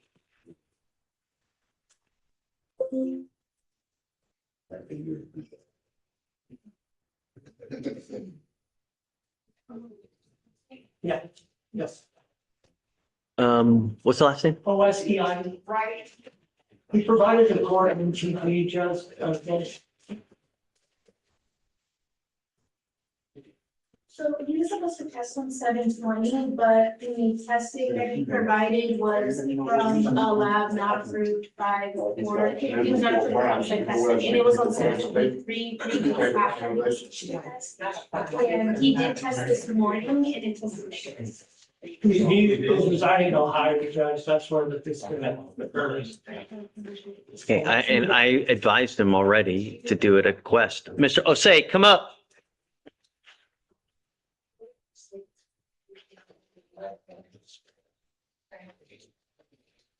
So he'll get a portable device today. Please. I'm now going to order you to get a portable device that you're going to take with you everywhere you go. If you have another bond violation, it's not going to go well between us. I do not continue to do this over and over. You were admonished on what you have to do. It's not what you want to do. It's what you were ordered to do. And I ordered you to go to Quest, not to any other lab. Do you understand? You will now get a portable device. If there are any more issues, it's just not going to go well between us. If you skip belows, they will have another bond violation report. Do you understand? Okay. All right, Herman, I'll continue supervision. Thank you, sir. If you order again and you do not go to Quest, another bond violation report will be issued, and ask Herman how it goes then. You understand? Okay. All right, Herman. Thank you, sir. Have fun, buddy. Good morning. If you want to do it, we can do it. It's fine. The hearing? No, the plea. Oh. If you want to do it, just write it up. We'll just do it now. Yeah. Okay.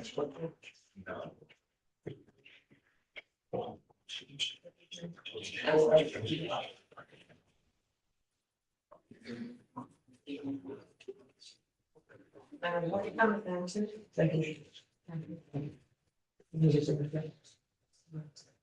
Yeah. Hey, I'm gonna delete signatures on Clover because he got him over there.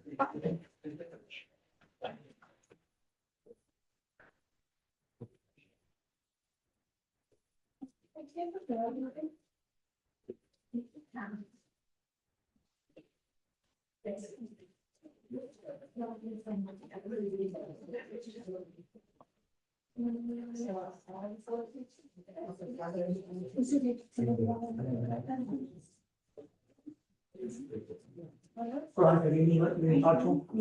I was seeing him. Oh, okay. Hey, her budget reports. No.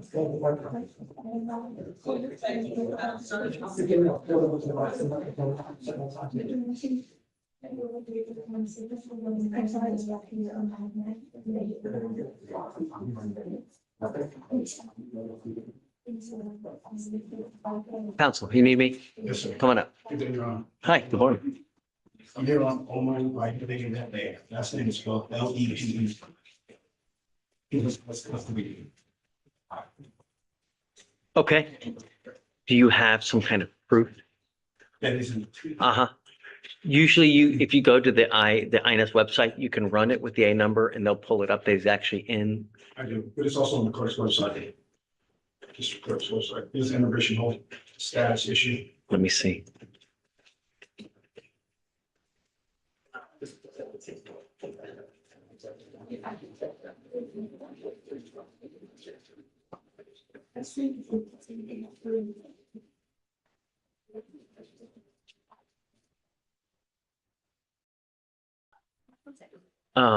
Are you representing him in immigration court?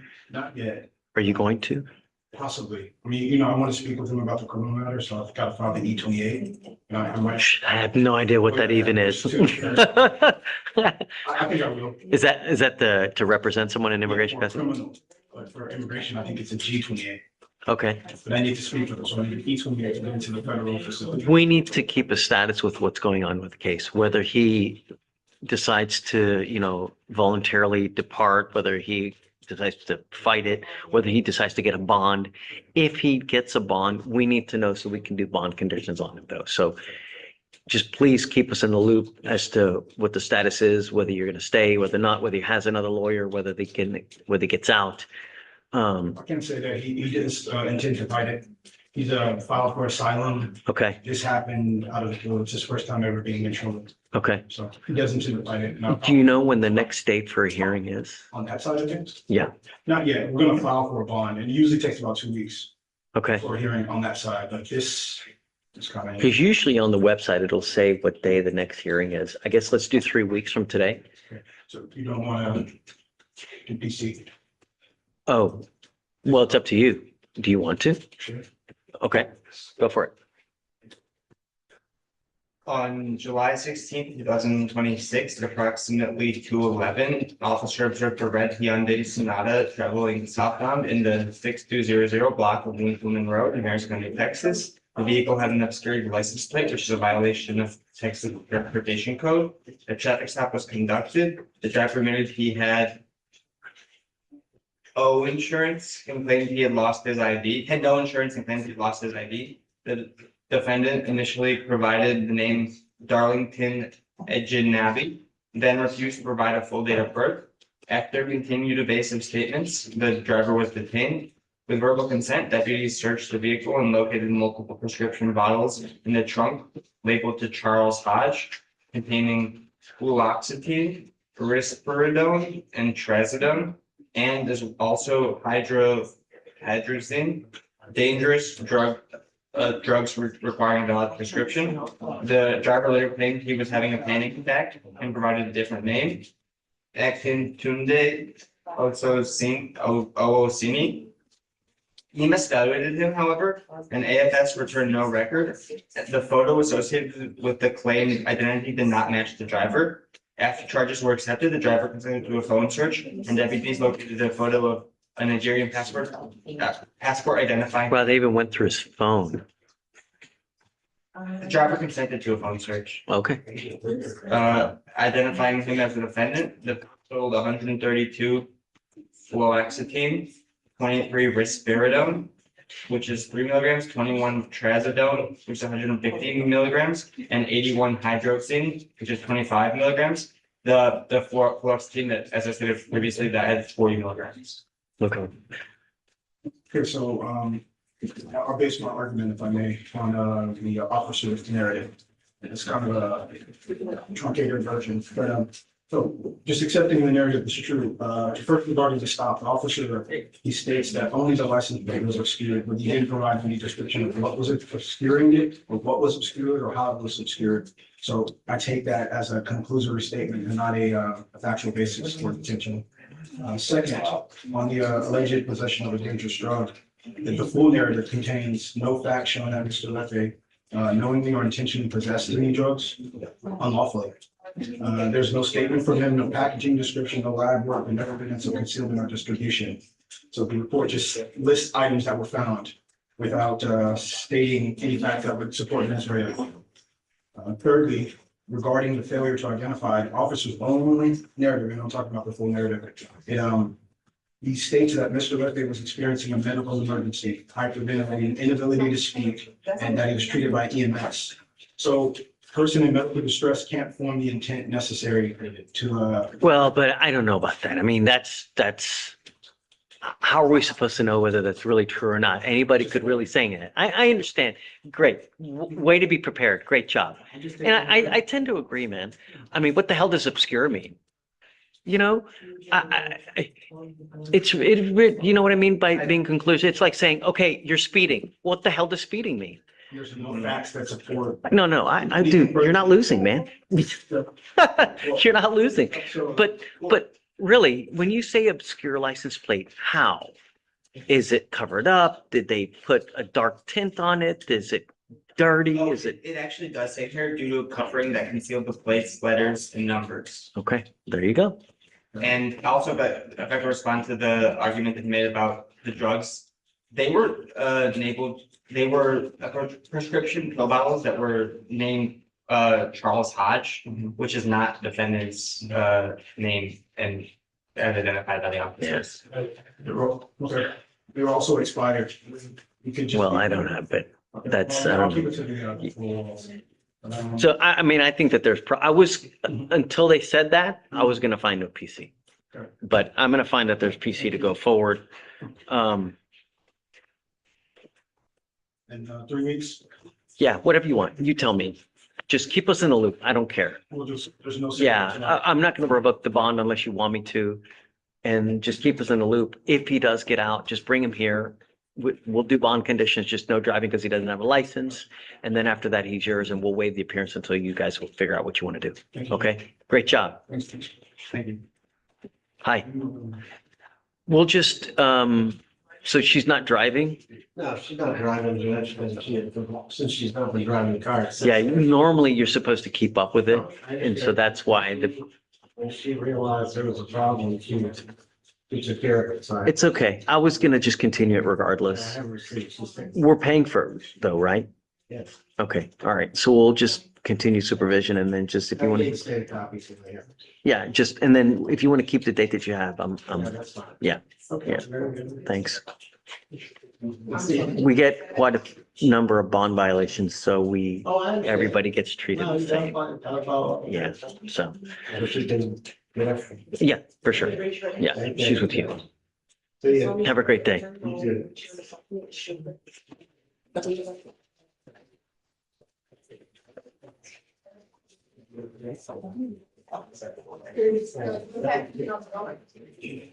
Just continuing supervision. Just if they want the same date that they had before.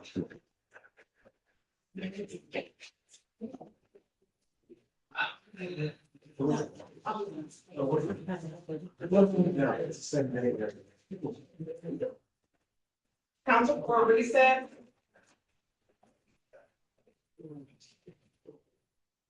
Gary. Need to recess required. Yeah, they can just have the same date that they had. No, okay. It's all right. Okay. Yeah.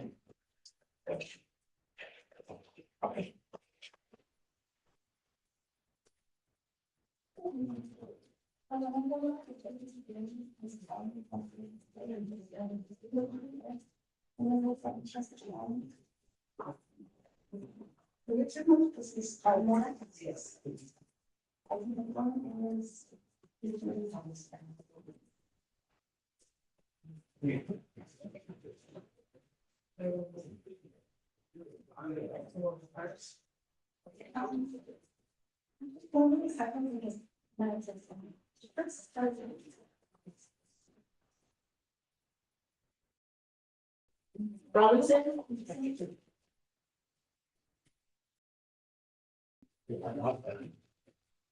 Robinson.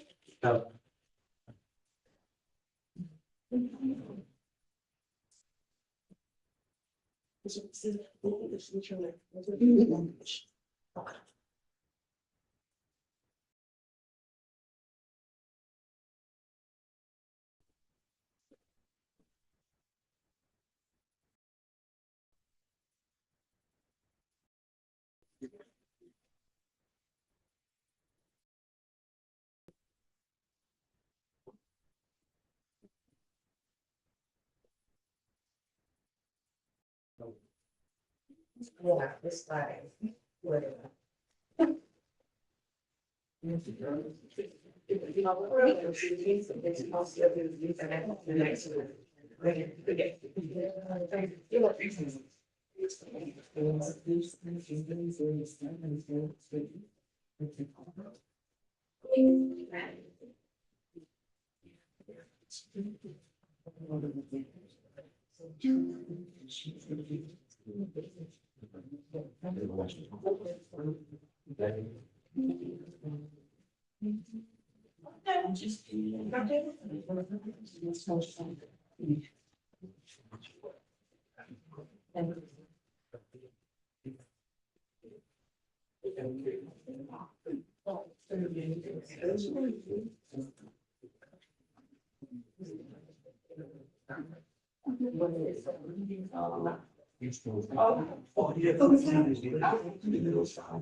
That's how we see it.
Excuse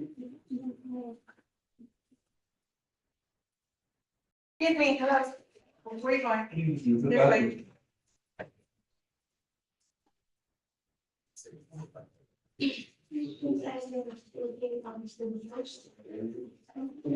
Go outside. Go outside.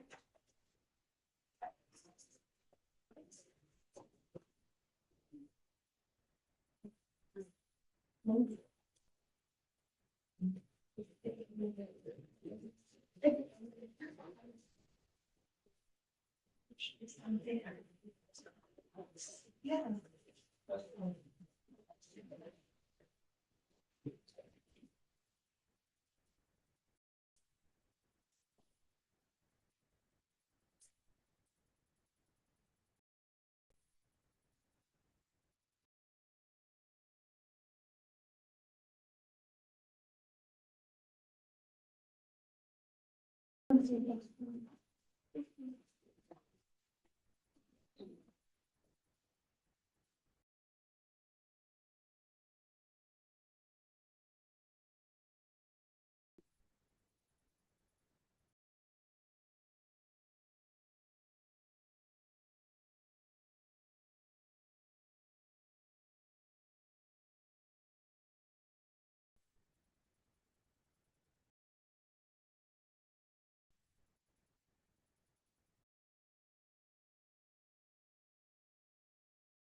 And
Now approach the. Yeah.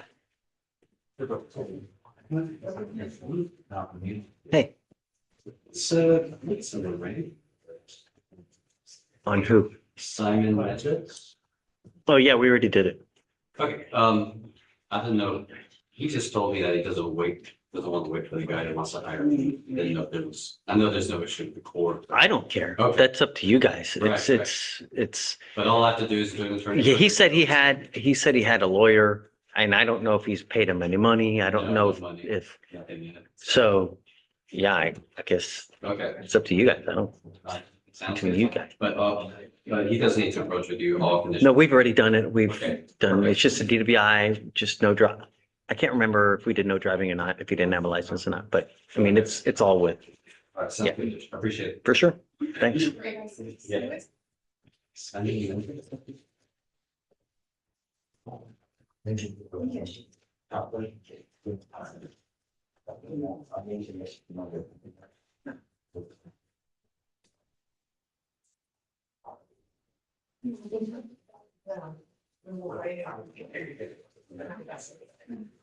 Yeah, hey. Ramona. Ramona, you snooze, you lose.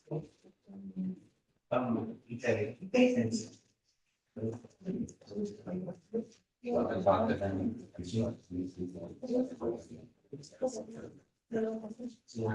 then he.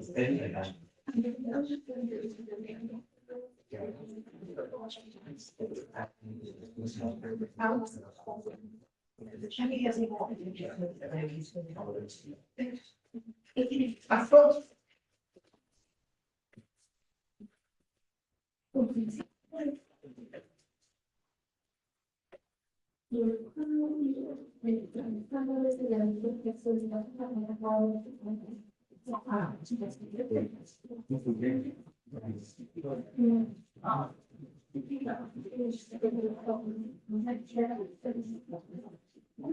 The only one was the extension.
Hey, man, settle down. Settle down or I'll put you in.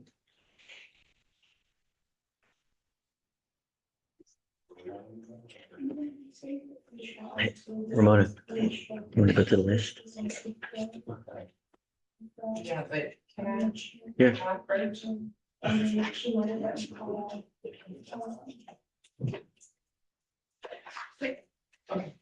What?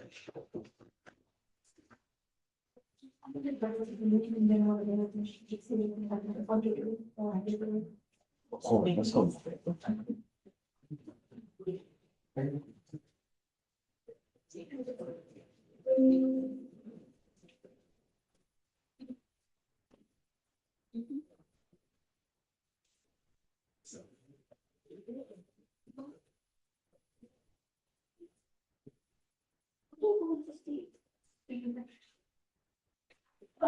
He just wrote out. He just wrote out. And it's really nice.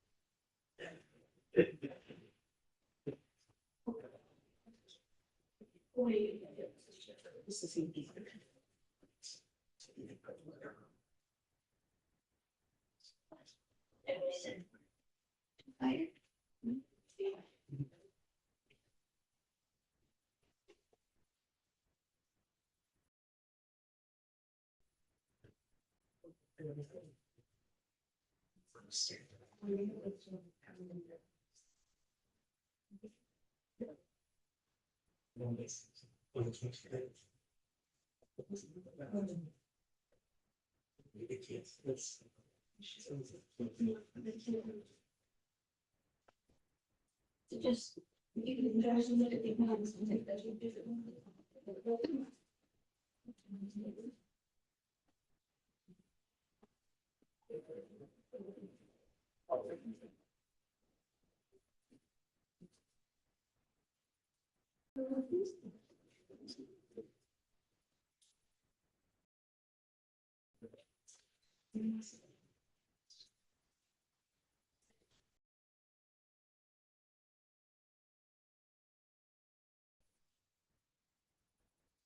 Williams?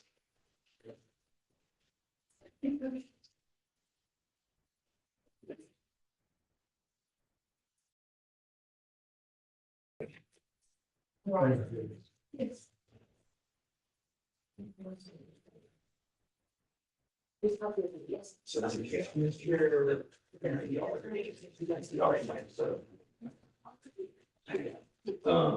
Apparently, the surveillance video on the bus works where she wants to hit her. So, I mean. Does it show if you hit her or not? Because that's the entire day, right? I mean, if you didn't hit her, then she made a false report. Without it, if you hit her, then we talk about something else.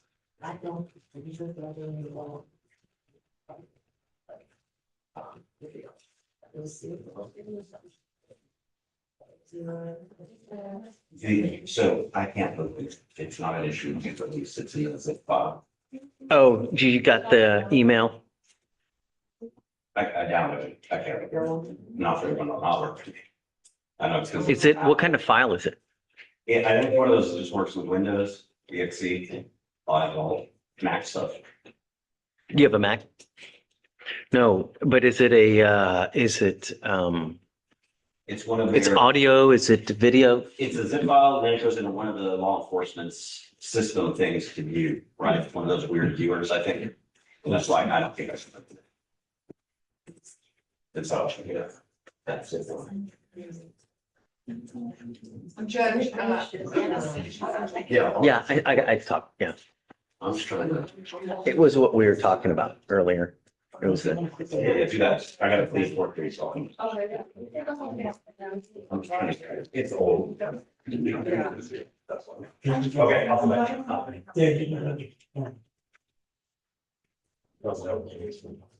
okay.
Is he brief?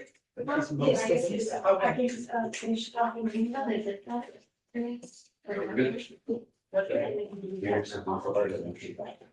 Right.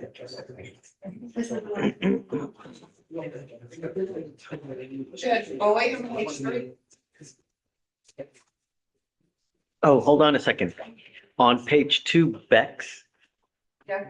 I need a, the dude picked up a couple felony cases in Montgomery or in Galveston.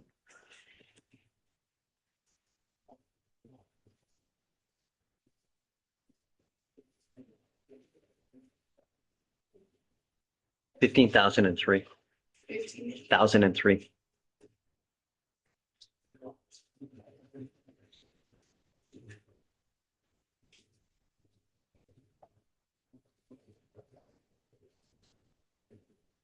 He's not here, right? He's not. Back to. He's in custody, that's me. Bowie? Yes, page 3. Yeah, 2501.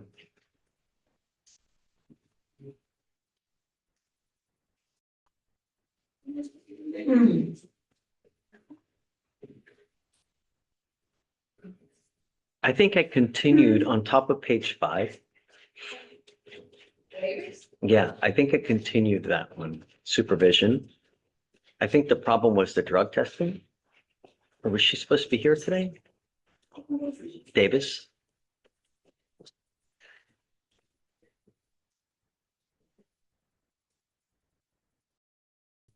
She was supposed to be here today, but the attorney approached earlier this week and got it moved to Monday. Okay. SFBF Monday.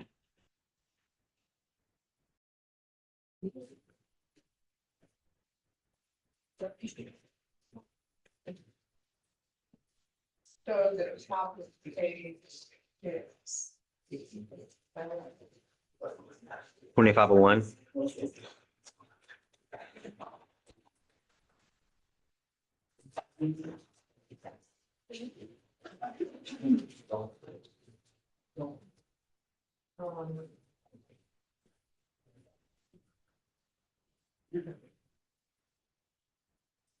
Page 10. Oh, you're not ready.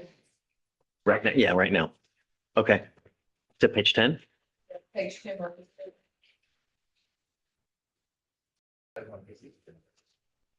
2501.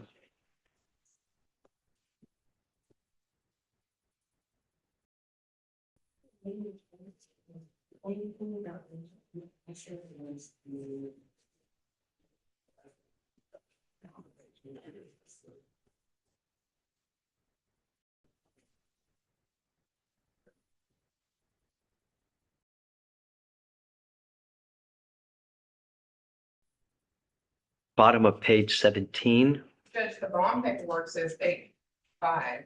for bottom 17? Yeah. Okay. Did they give him another PR bond? No, it's a surety. Wow.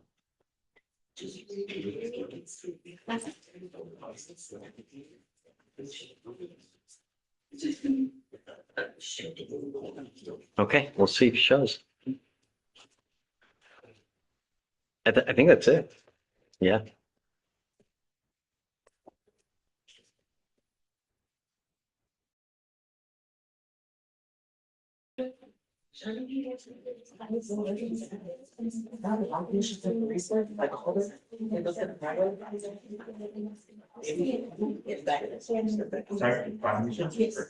Hey, Cunningham left. Cunningham left without getting bond conditions or the reset. Okay.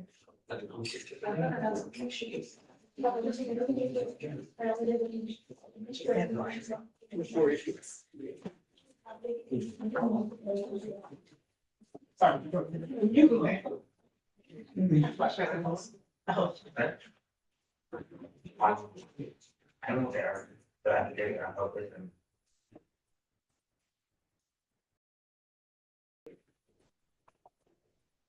Hey, I'm trying to. She said she had to go. Unavailable. Huh? Leave a message after the tone. So I don't know if you're gonna be able to reach it. On Miss Kalik? Mhm.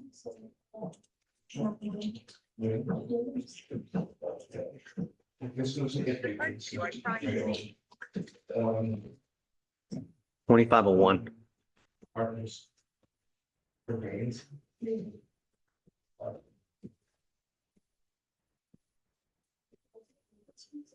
Obviously, remains.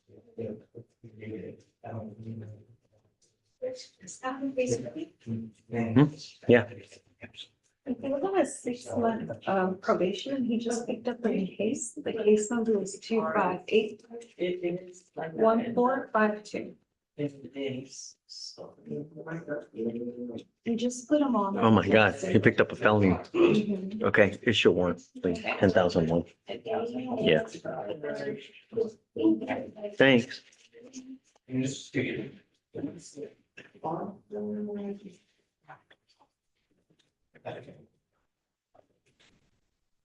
He said.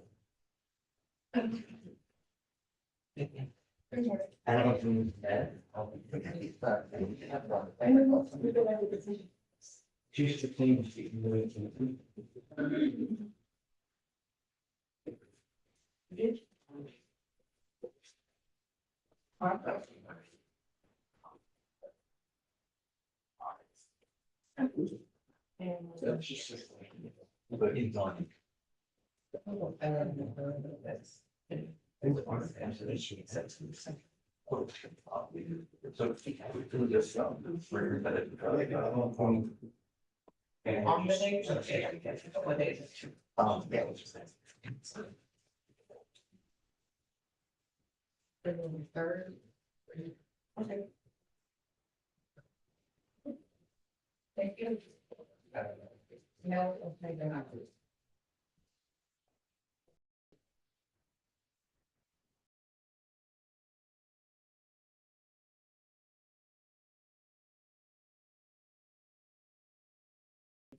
Yeah, LeBron James signed with the 76ers.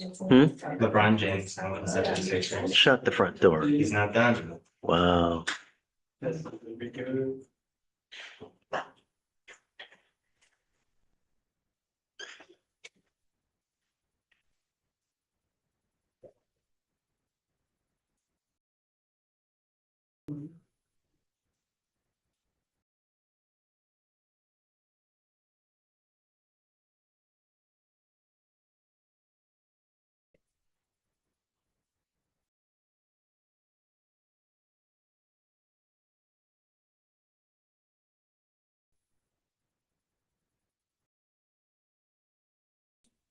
Oh, sounds like that's.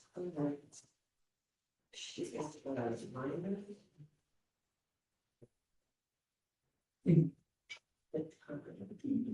She was.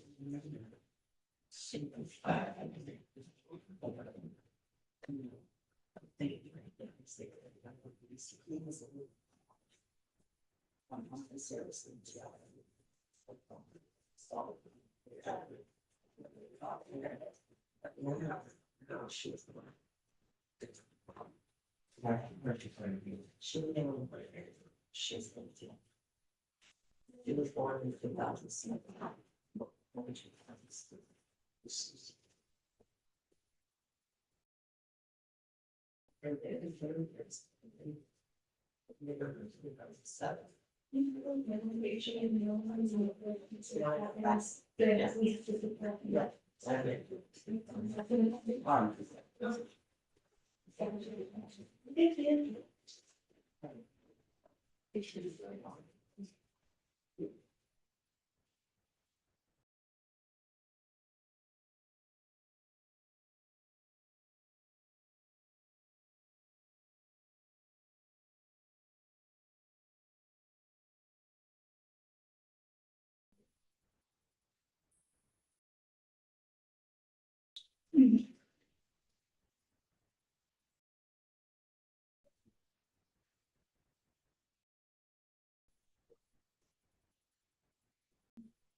Hey, what's up?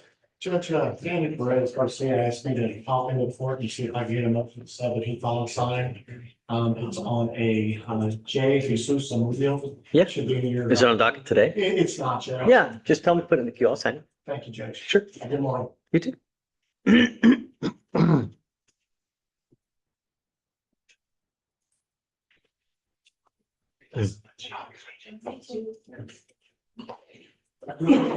You too. Take care.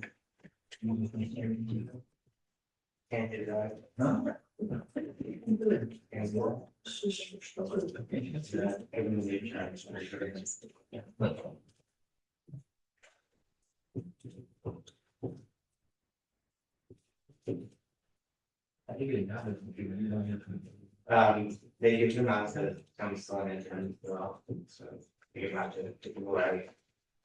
Acting work here, but and that's much better for the thing because I'm just going to for you. So. Good.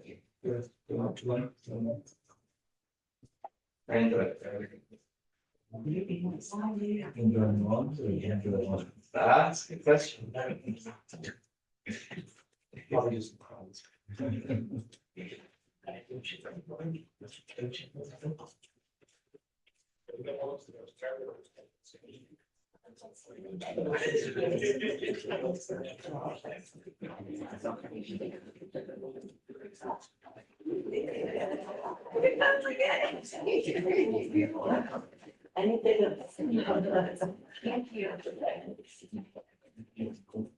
I'm just trying to get her, if you are able. Because.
Mr. Leonard, are we doing a play on your guy?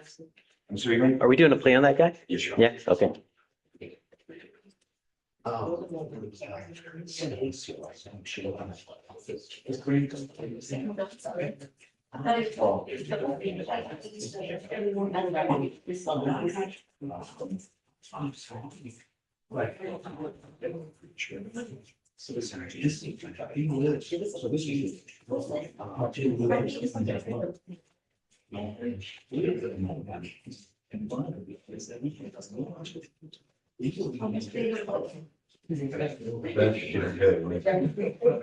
We're gonna get a flex. Don't need to clean up. Can I get your right over to the flex? We have the dash.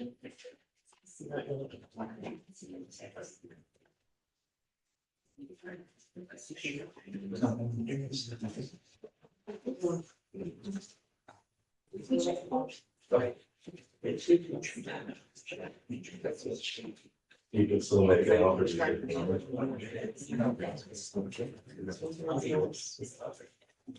Yeah, I can. You just gotta be online, so. I'll just go real fun lunch.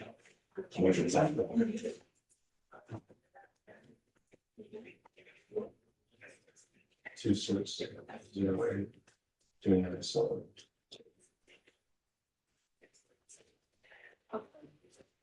Can you get the right over to something?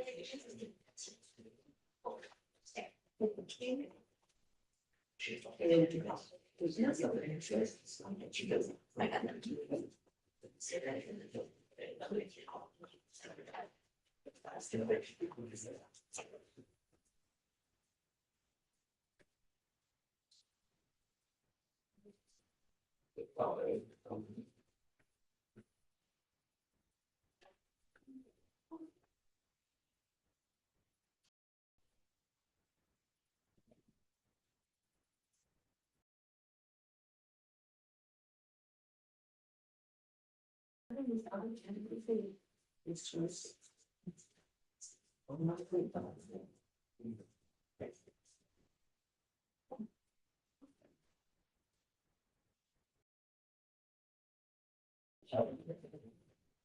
You ready? Okay. Yeah, come on. All right, Mr. Martinez, you're charged with driving while intoxicated, second offense. You're also charged with theft. On both of those cases, you're facing a year in jail and or a $4,000 fine. You've worked out an agreement. They're offering you 264 days in each of those cases with credit for the 174 that you have on the theft and then 89 on the DWI second. You pick up another DWI. You're not coming here anymore. You headed a felony court, a third offense. You're looking at up to 10 years in prison. Do you understand? If I were you, I would never, even if you have a sip of alcohol, get into a car because you're begging for prison time. You're giving up the right to a trial, right to compel witnesses to testify on behalf, confront and cross-examine your accusers. If you are not a citizen, there are possible immigration consequences. You can be deported, excluded from the country, denied naturalization. You give up the right to appeal. If you're on probation or parole, pleading guilty to these cases may result in the revocation of that probation or parole, resulting in further confinement. So 6 cases, 4 being dismissed in exchange for the 2. That's how you understand the agreement. Is this what you want to do? How do you plead to the offense of driving while intoxicated, second offense, and theft? I'm going to find you guilty. I'm going to suspend your license in the DWI for 1 year. 64 days, 89 days. Credit. You can waive the fees, CC, everything. And then, so does this make a second theft or is this a first conviction? Do you know? This makes it a second. This is important. You need to know this because it, the more convictions you rack up, the more felony cases they can hit you with. A third theft, you're facing now another felony charge. You could be facing years in jail. Instead of just with us, just up to a year, you're facing multiple. Let me see, Martinez. There we go. Yeah, no.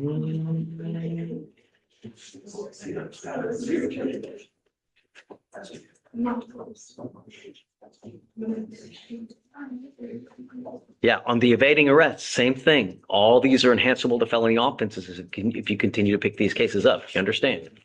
All right, Mr. Martinez, I wish you the best of luck, man. Really. We're not asking for much. We just want our street safe,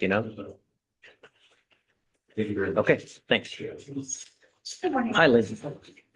I'm here on tickets. Okay. I already got on this. Sure. There is an insanity eval motion in just we filed. Okay. When it hits your meeting, let's say. Yeah, absolutely. Right now. Thank you so much. Of course. Okay. Right now. Yes.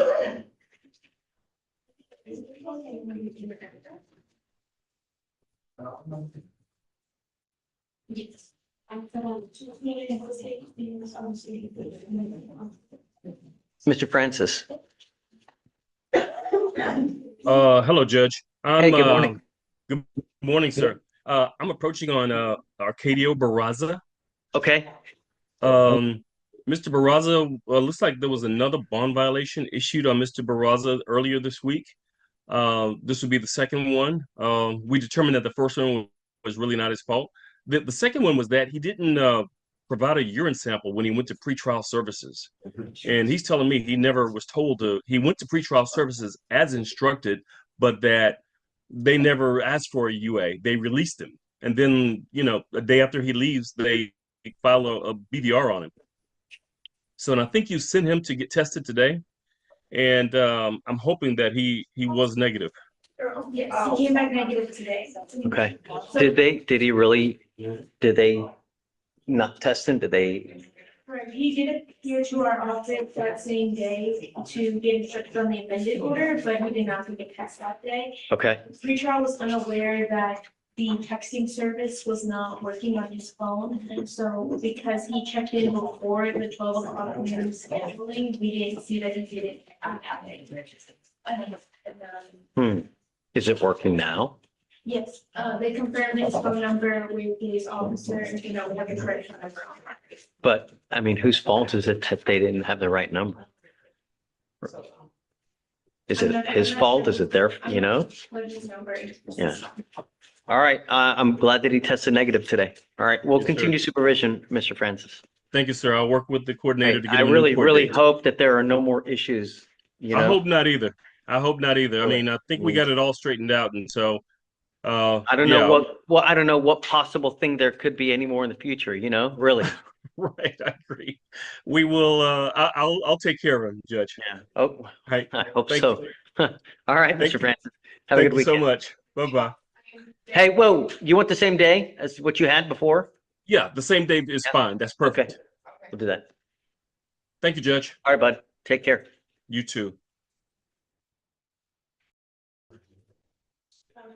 Are you waiting to approach?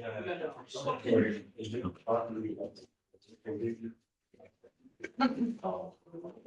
you figure it out? We're downloading it, so we'll see what we can find. Okay. Mr. Pons, how are you? You guys, hand in hand or what? Nice. No business for the. It's making me give him a rise, so he's waiting on me. That's all right. You're a good man. Are you working on the first floor or on the 8th floor, I mean? Yeah. Yeah.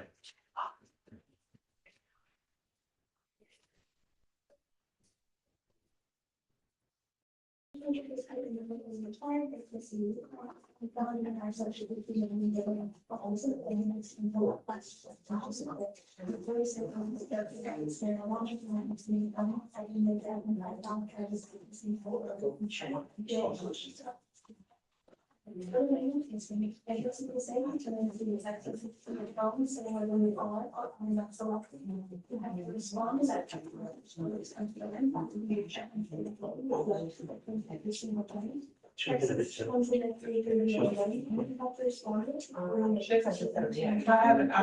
said there were more people that have to one, so. Right now. But there's more people that. No, I'm good. I just. Oh, okay. That's what I was like. Oh. So.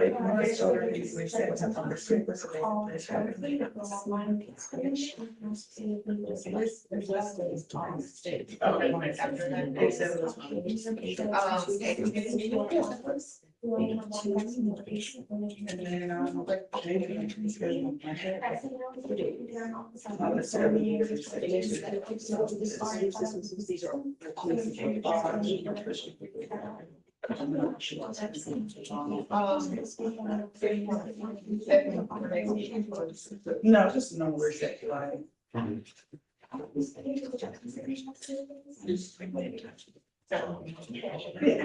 Yeah.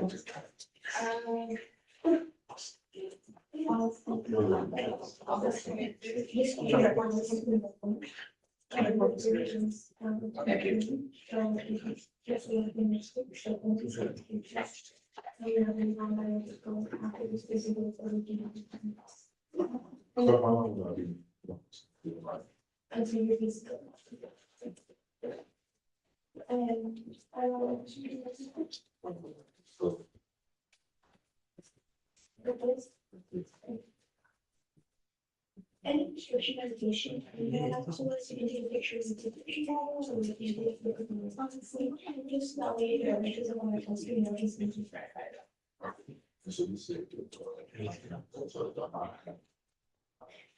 Sure, somebody talk about the patient, I don't know, involved me.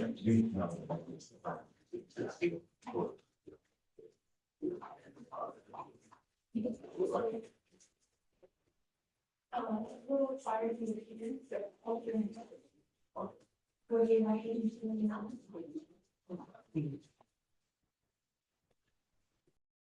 These instructions.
Judge, do you have any more apps up there? No. Hey, good morning. How are you? What's up? Trial on Tuesday. Paul Jones, Okay, talking, we're bringing him in on Monday to clear. No, it's, I mean, they can't, they're not ready. I'm not gonna hold him to trial. He's picked up a new case. He's out on the lam now as we speak. I've set his bonds. I mean, he comes in, I'm not, they're games over and over and over. He hasn't even been arraigned on the new case yet. You know what I mean? So I can't possibly hold him to trial on, it's just not fair. So, I mean, he goes in. I mean, it is what it is, but where is he's, Bonds I don't even remember. I think that's like 20,000. But it's over and over. He's already missed trial once. He's picked up a new case. He's missed court, I think, 2 to 3 times. It's, He's got some problems. yeah. Uh, And I'm gonna tell you, if he makes bond now, I'm gonna be really hard pressed to just have him keep a court appointed lawyer because he'll be making nearly 100,000 or 70. Oh, you're hired on it? Okay, good. so this is a kind of a misdemeanor to be hired on, this is the It's a side. capital misdemeanor, man. Capital misdemeanor. Yeah, so it is what it is. He comes when he comes, or he goes when he goes. I don't know, but I can't possibly hold them in when they haven't been preparing for it. They don't have witnesses ready. He's got warrants for his arrest for 3 cases now. So Yes, sir. it is what it is. He's what it is. We'll get to him when we get to him, you know, Yeah, basically. please. Have a great weekend. Okay. Hey, yeah, come on up. Good morning. Okay, It's a terrorist threat, you know? okay. It's a MOAB in place right now. It doesn't allow him to go back to the residence. This is a case where, This is the 20-year-old kid, right? no, just 1 second. Okay, then I'm thinking of someone. Oh, Reed, over there. Got it. Okay. I know, yeah. They've done a rip-off with the complaint witness. Complaint witness said, hey, this never happened. I don't want you to prosecute. I don't want you to go any further. They want to get in touch with the witness, who's the cousin of Mr. Reed. I would like the court to make the MOAB where he can go back home and just have no harassing contact. Who talked to the complainant witness? She did say that. I probably should have pressed harder, I think. No, no. Just be honest. You know, just don't try to embellish, don't try to do anything. Just, hey, what happened? What is your opinion? Do you want to have contact with this person? Do you not want to have contact? Has anything happened in the past? And, you know, just don't try to make things as if they're not there, you know? Mr. Reed, come up.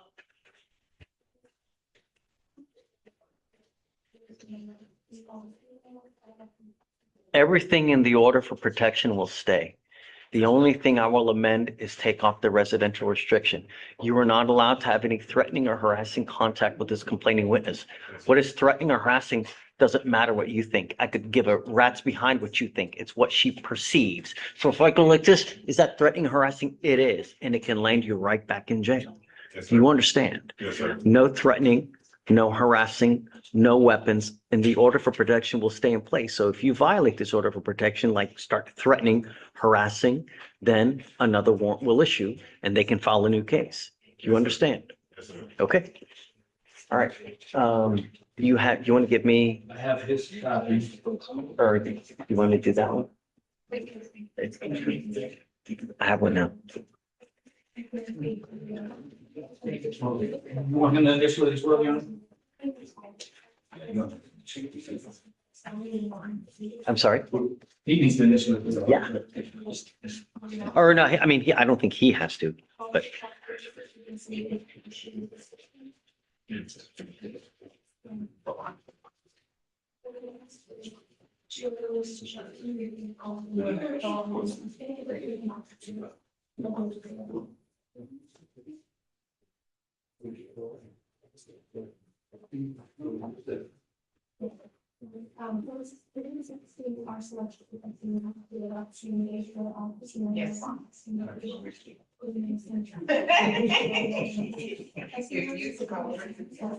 Okay. Oh, wait, let me write amended. Sorry. Okay, thanks.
I think.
No, it does not here.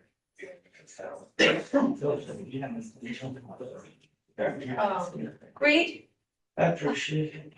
Thank you very much. He doesn't need to sign the bond. You want to just reset though? Just reset. Okay. I see. Hey, Ramona, got the other gentleman over here. Read. Which one?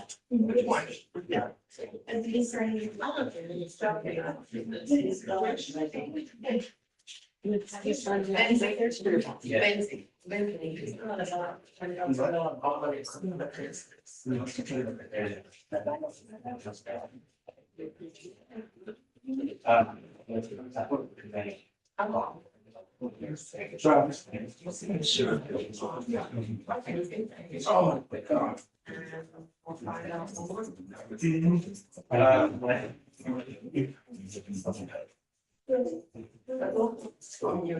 Thank you very much.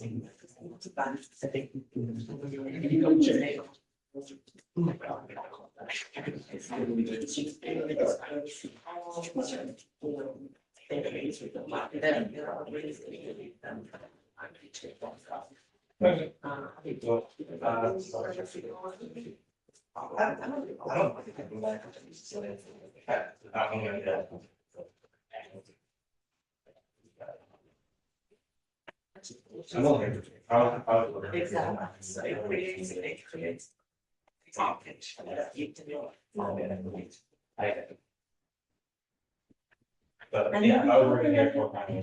Well,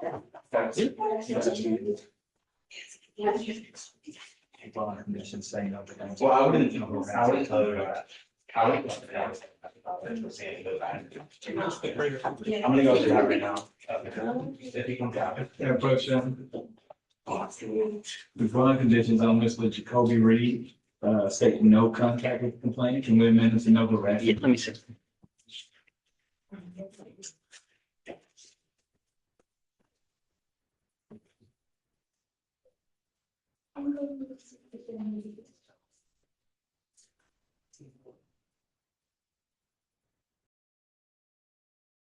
Any questions? Any information? I'll just follow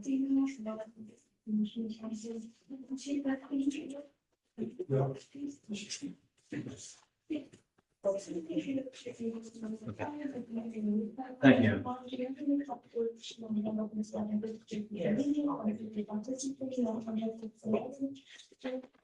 For sure, Ms. Ruff.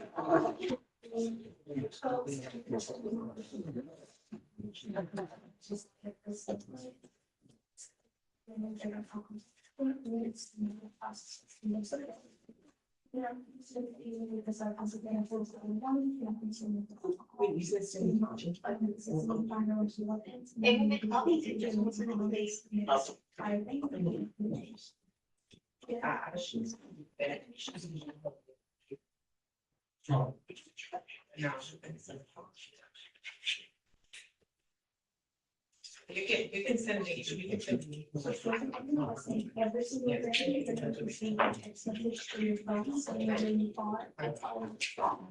You have to respond to the excess of storage and burn by the Text message that you is responding to so he's having one responding to text as it is happening. This is insurance down and it's your responsibility to let us know we're giving you this that text. So we have to see this system. But there are two other ways you can check it out. You can online with the screen. So you ask for that same way to our office at the next year of school, it's all about the one lesson location. First, make sure the right other individual is not on the road. As you know, she did size 71 to 11, it's not part of the part of the becomes initially interesting, but on the base. But if you can not sure, are you fancy? In the left, you can now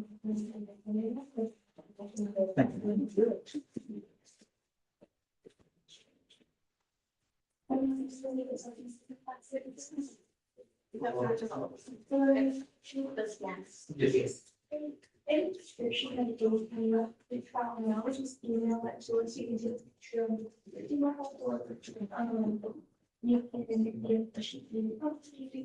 It's that way to anything you want to ask you more is making strategy. Yes, sir.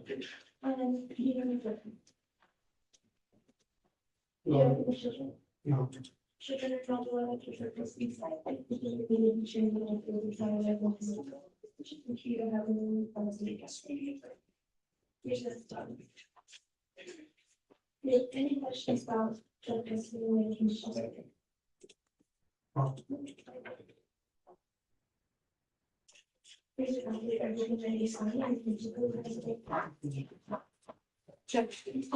She's coming at point number 10.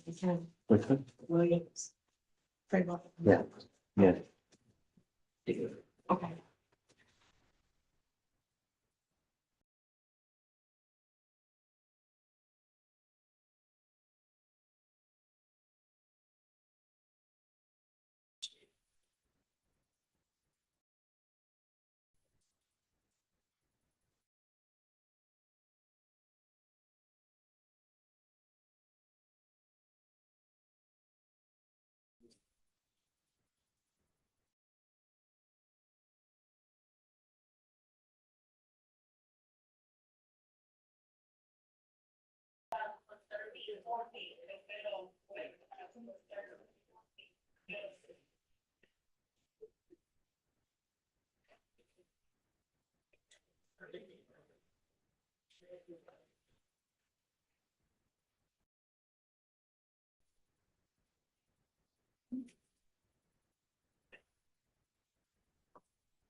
So the judge said this was the public.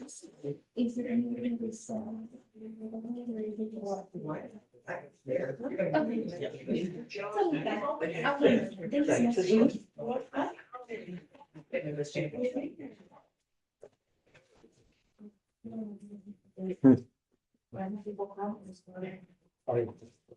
It's engine just one. There.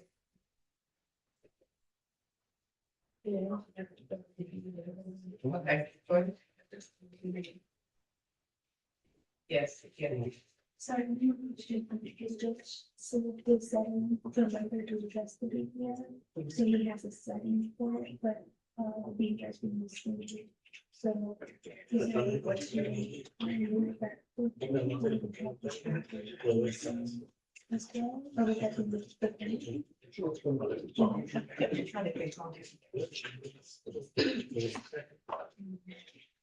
You don't.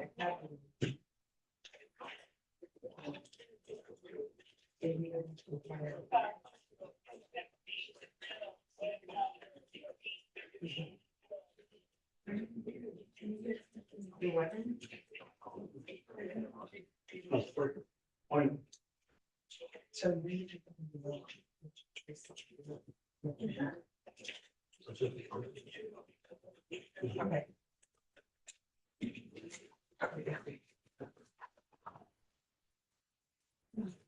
Yes, ma'am.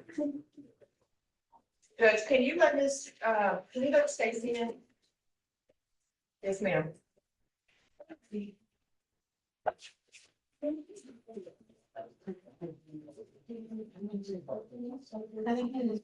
Hi, Judge. I just got information from Ms. Sonnier that I was appointed after I walked out. I thought we were done for today. I apologize. Who were you appointed to?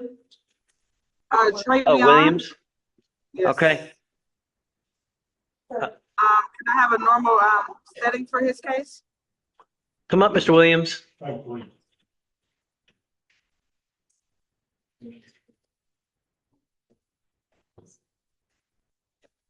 Stacy, Yes, sir. I loaded up Mr. Williams with conditions. He's 20 years old, never graduated from high school, doesn't have a job, has no prospects. So we are going to make sure that this all changes. So I set him for 1 week from today with the expectation that he has at least 10 applications for jobs done so we can have something going on. When people have too much time on their hands, Mr. Williams, they become self-destructive. So we need to get you working in school, so that you start looking like this and not going like this. Because of what you're doing now, in 20 years, you're going to be unemployable. You're going to have no education. You're going to have no experience. And it's just going to be, do you understand me? The system will not fail you. Otherwise, you're just going to go to jail. Do you understand? Okay, what's your question? I already had, I had recently just came from Warren County and kind of already had a little stuff playing about going to the oil field and actually get back to school. You're in Houston now. Yeah, I know, I'm just. So everything happens here. You are not allowed to leave. Do you understand? Okay, we have given you a lawyer. It is your responsibility to stay in touch with Ms. Childs. If for some reason she tells you she cannot get a hold of you, then a warrant issues. I'm telling you now, this is not a revolving door. You will not get PR bond after PR bond. Do you understand? Do you have a cell phone? Okay. Do you want to, here, let me get you. I had to throw mine away. I spilled coffee all over. You have something right there, right? Okay, write your cell phone now so I can give this to your lawyer. The reset paper that we give you will also have her phone number on it. Stacey, I'm gonna chat you his phone number real quick.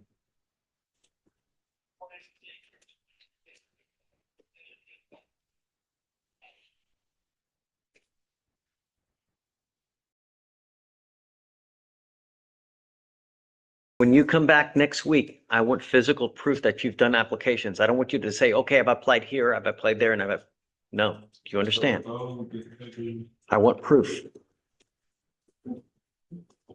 Is it 842? Yes, sir. Okay, I just chatted you his phone number for Mr. Williams, Stacy.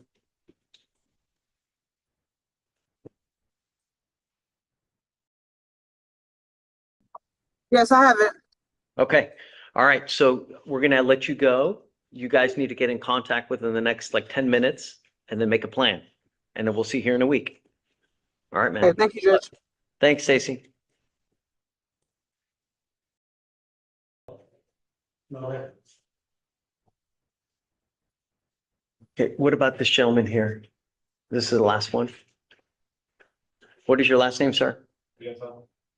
Oh, yeah, this is Arieta. Did you file bond condition on this gentleman? This is a racing case, so no racing, reckless driving, stuff like that. ARRIE.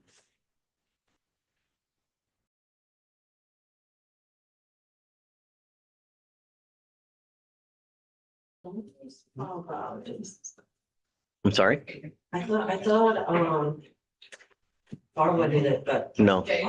Yeah, please. Who is this, Judge? Bottom of page 1. She's filing conditions now.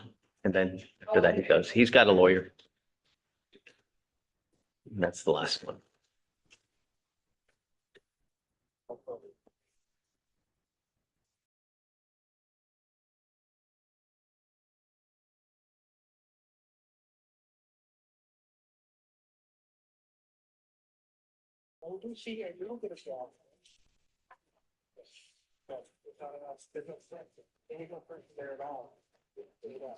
They know it's not Texas. They know we have air.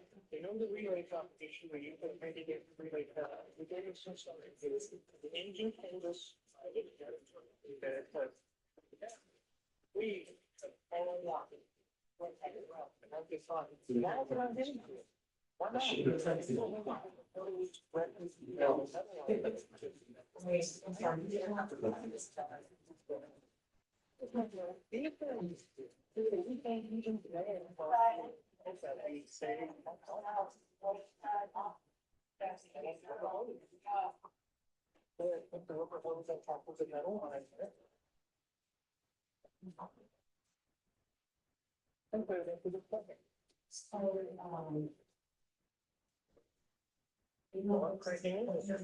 Yeah.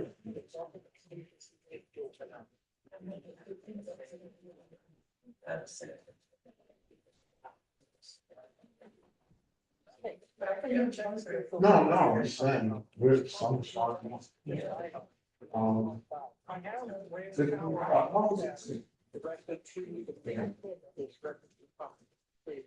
I can see a small spot, like how it is, but it isn't. Yeah.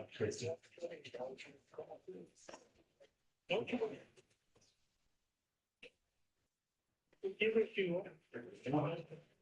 I don't need There you to go. read. I don't understand why that couldn't be figured out.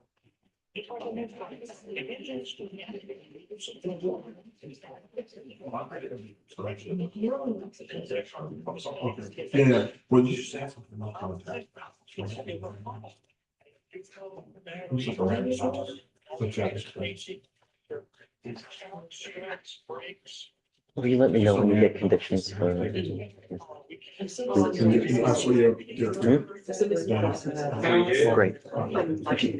you know which one? Which case? Please. Is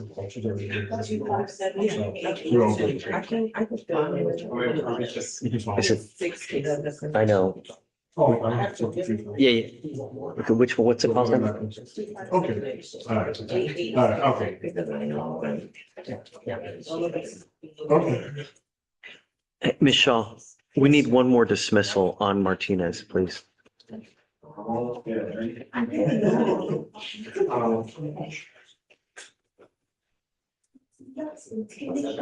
It's 257-8873. No contact.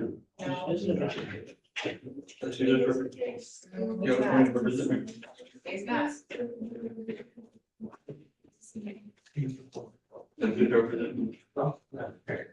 Todd, Yeah. you didn't get appointed to represent him, did you? I did. No. I had it. Take a look. Yeah, I got an email, a Mac email. No. Okay. Got a Mac email on the. Just take a look real quick, make sure, please.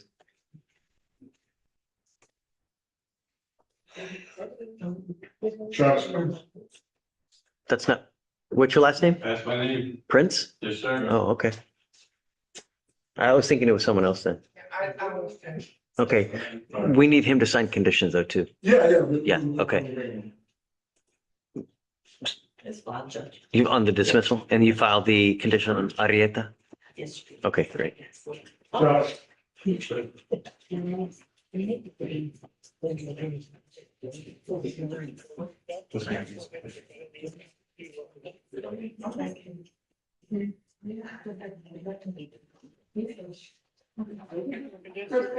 Yes. Mr. Prince, can I get your signature? for You got it. conditions? Yeah. It's not contact. Stay with me. Yeah.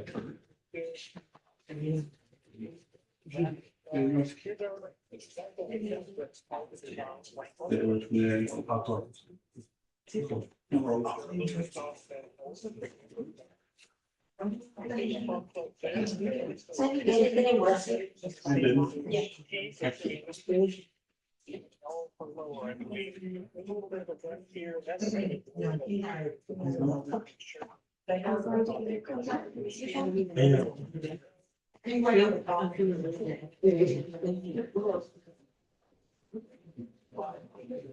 Anything else? Well, I'm about to give you that. Okay, so we're happy with that. Okay. Is there just state like conditions or what you just signed and then this is for visa with the next one? You have the. Do y'all have, y'all have phone sheets on Ariana? We're, It's still, yeah, okay. Oh, maybe it's just not showing up yet.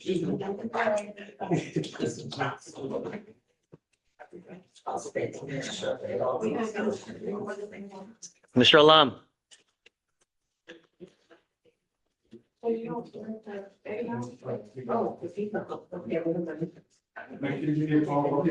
Morning, Judge.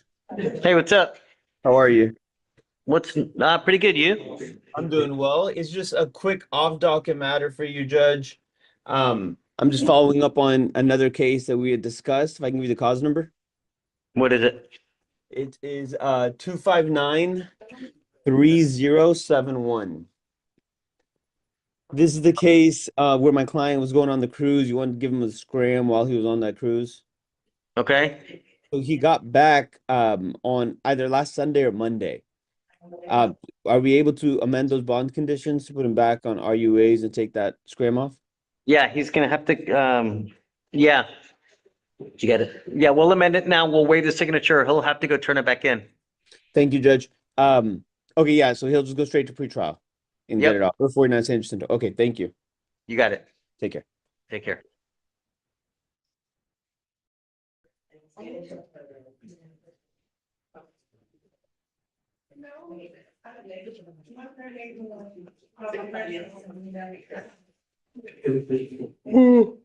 Right.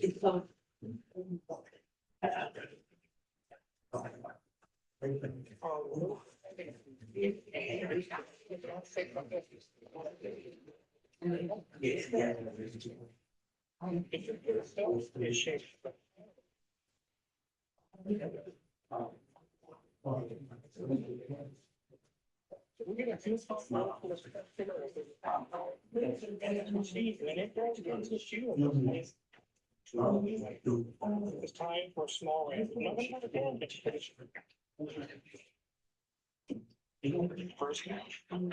That's supposed to be straight.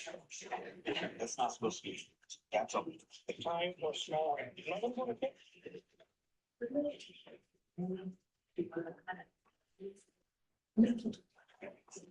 We're done, basically, right? Just waiting for him. I'm gonna log on.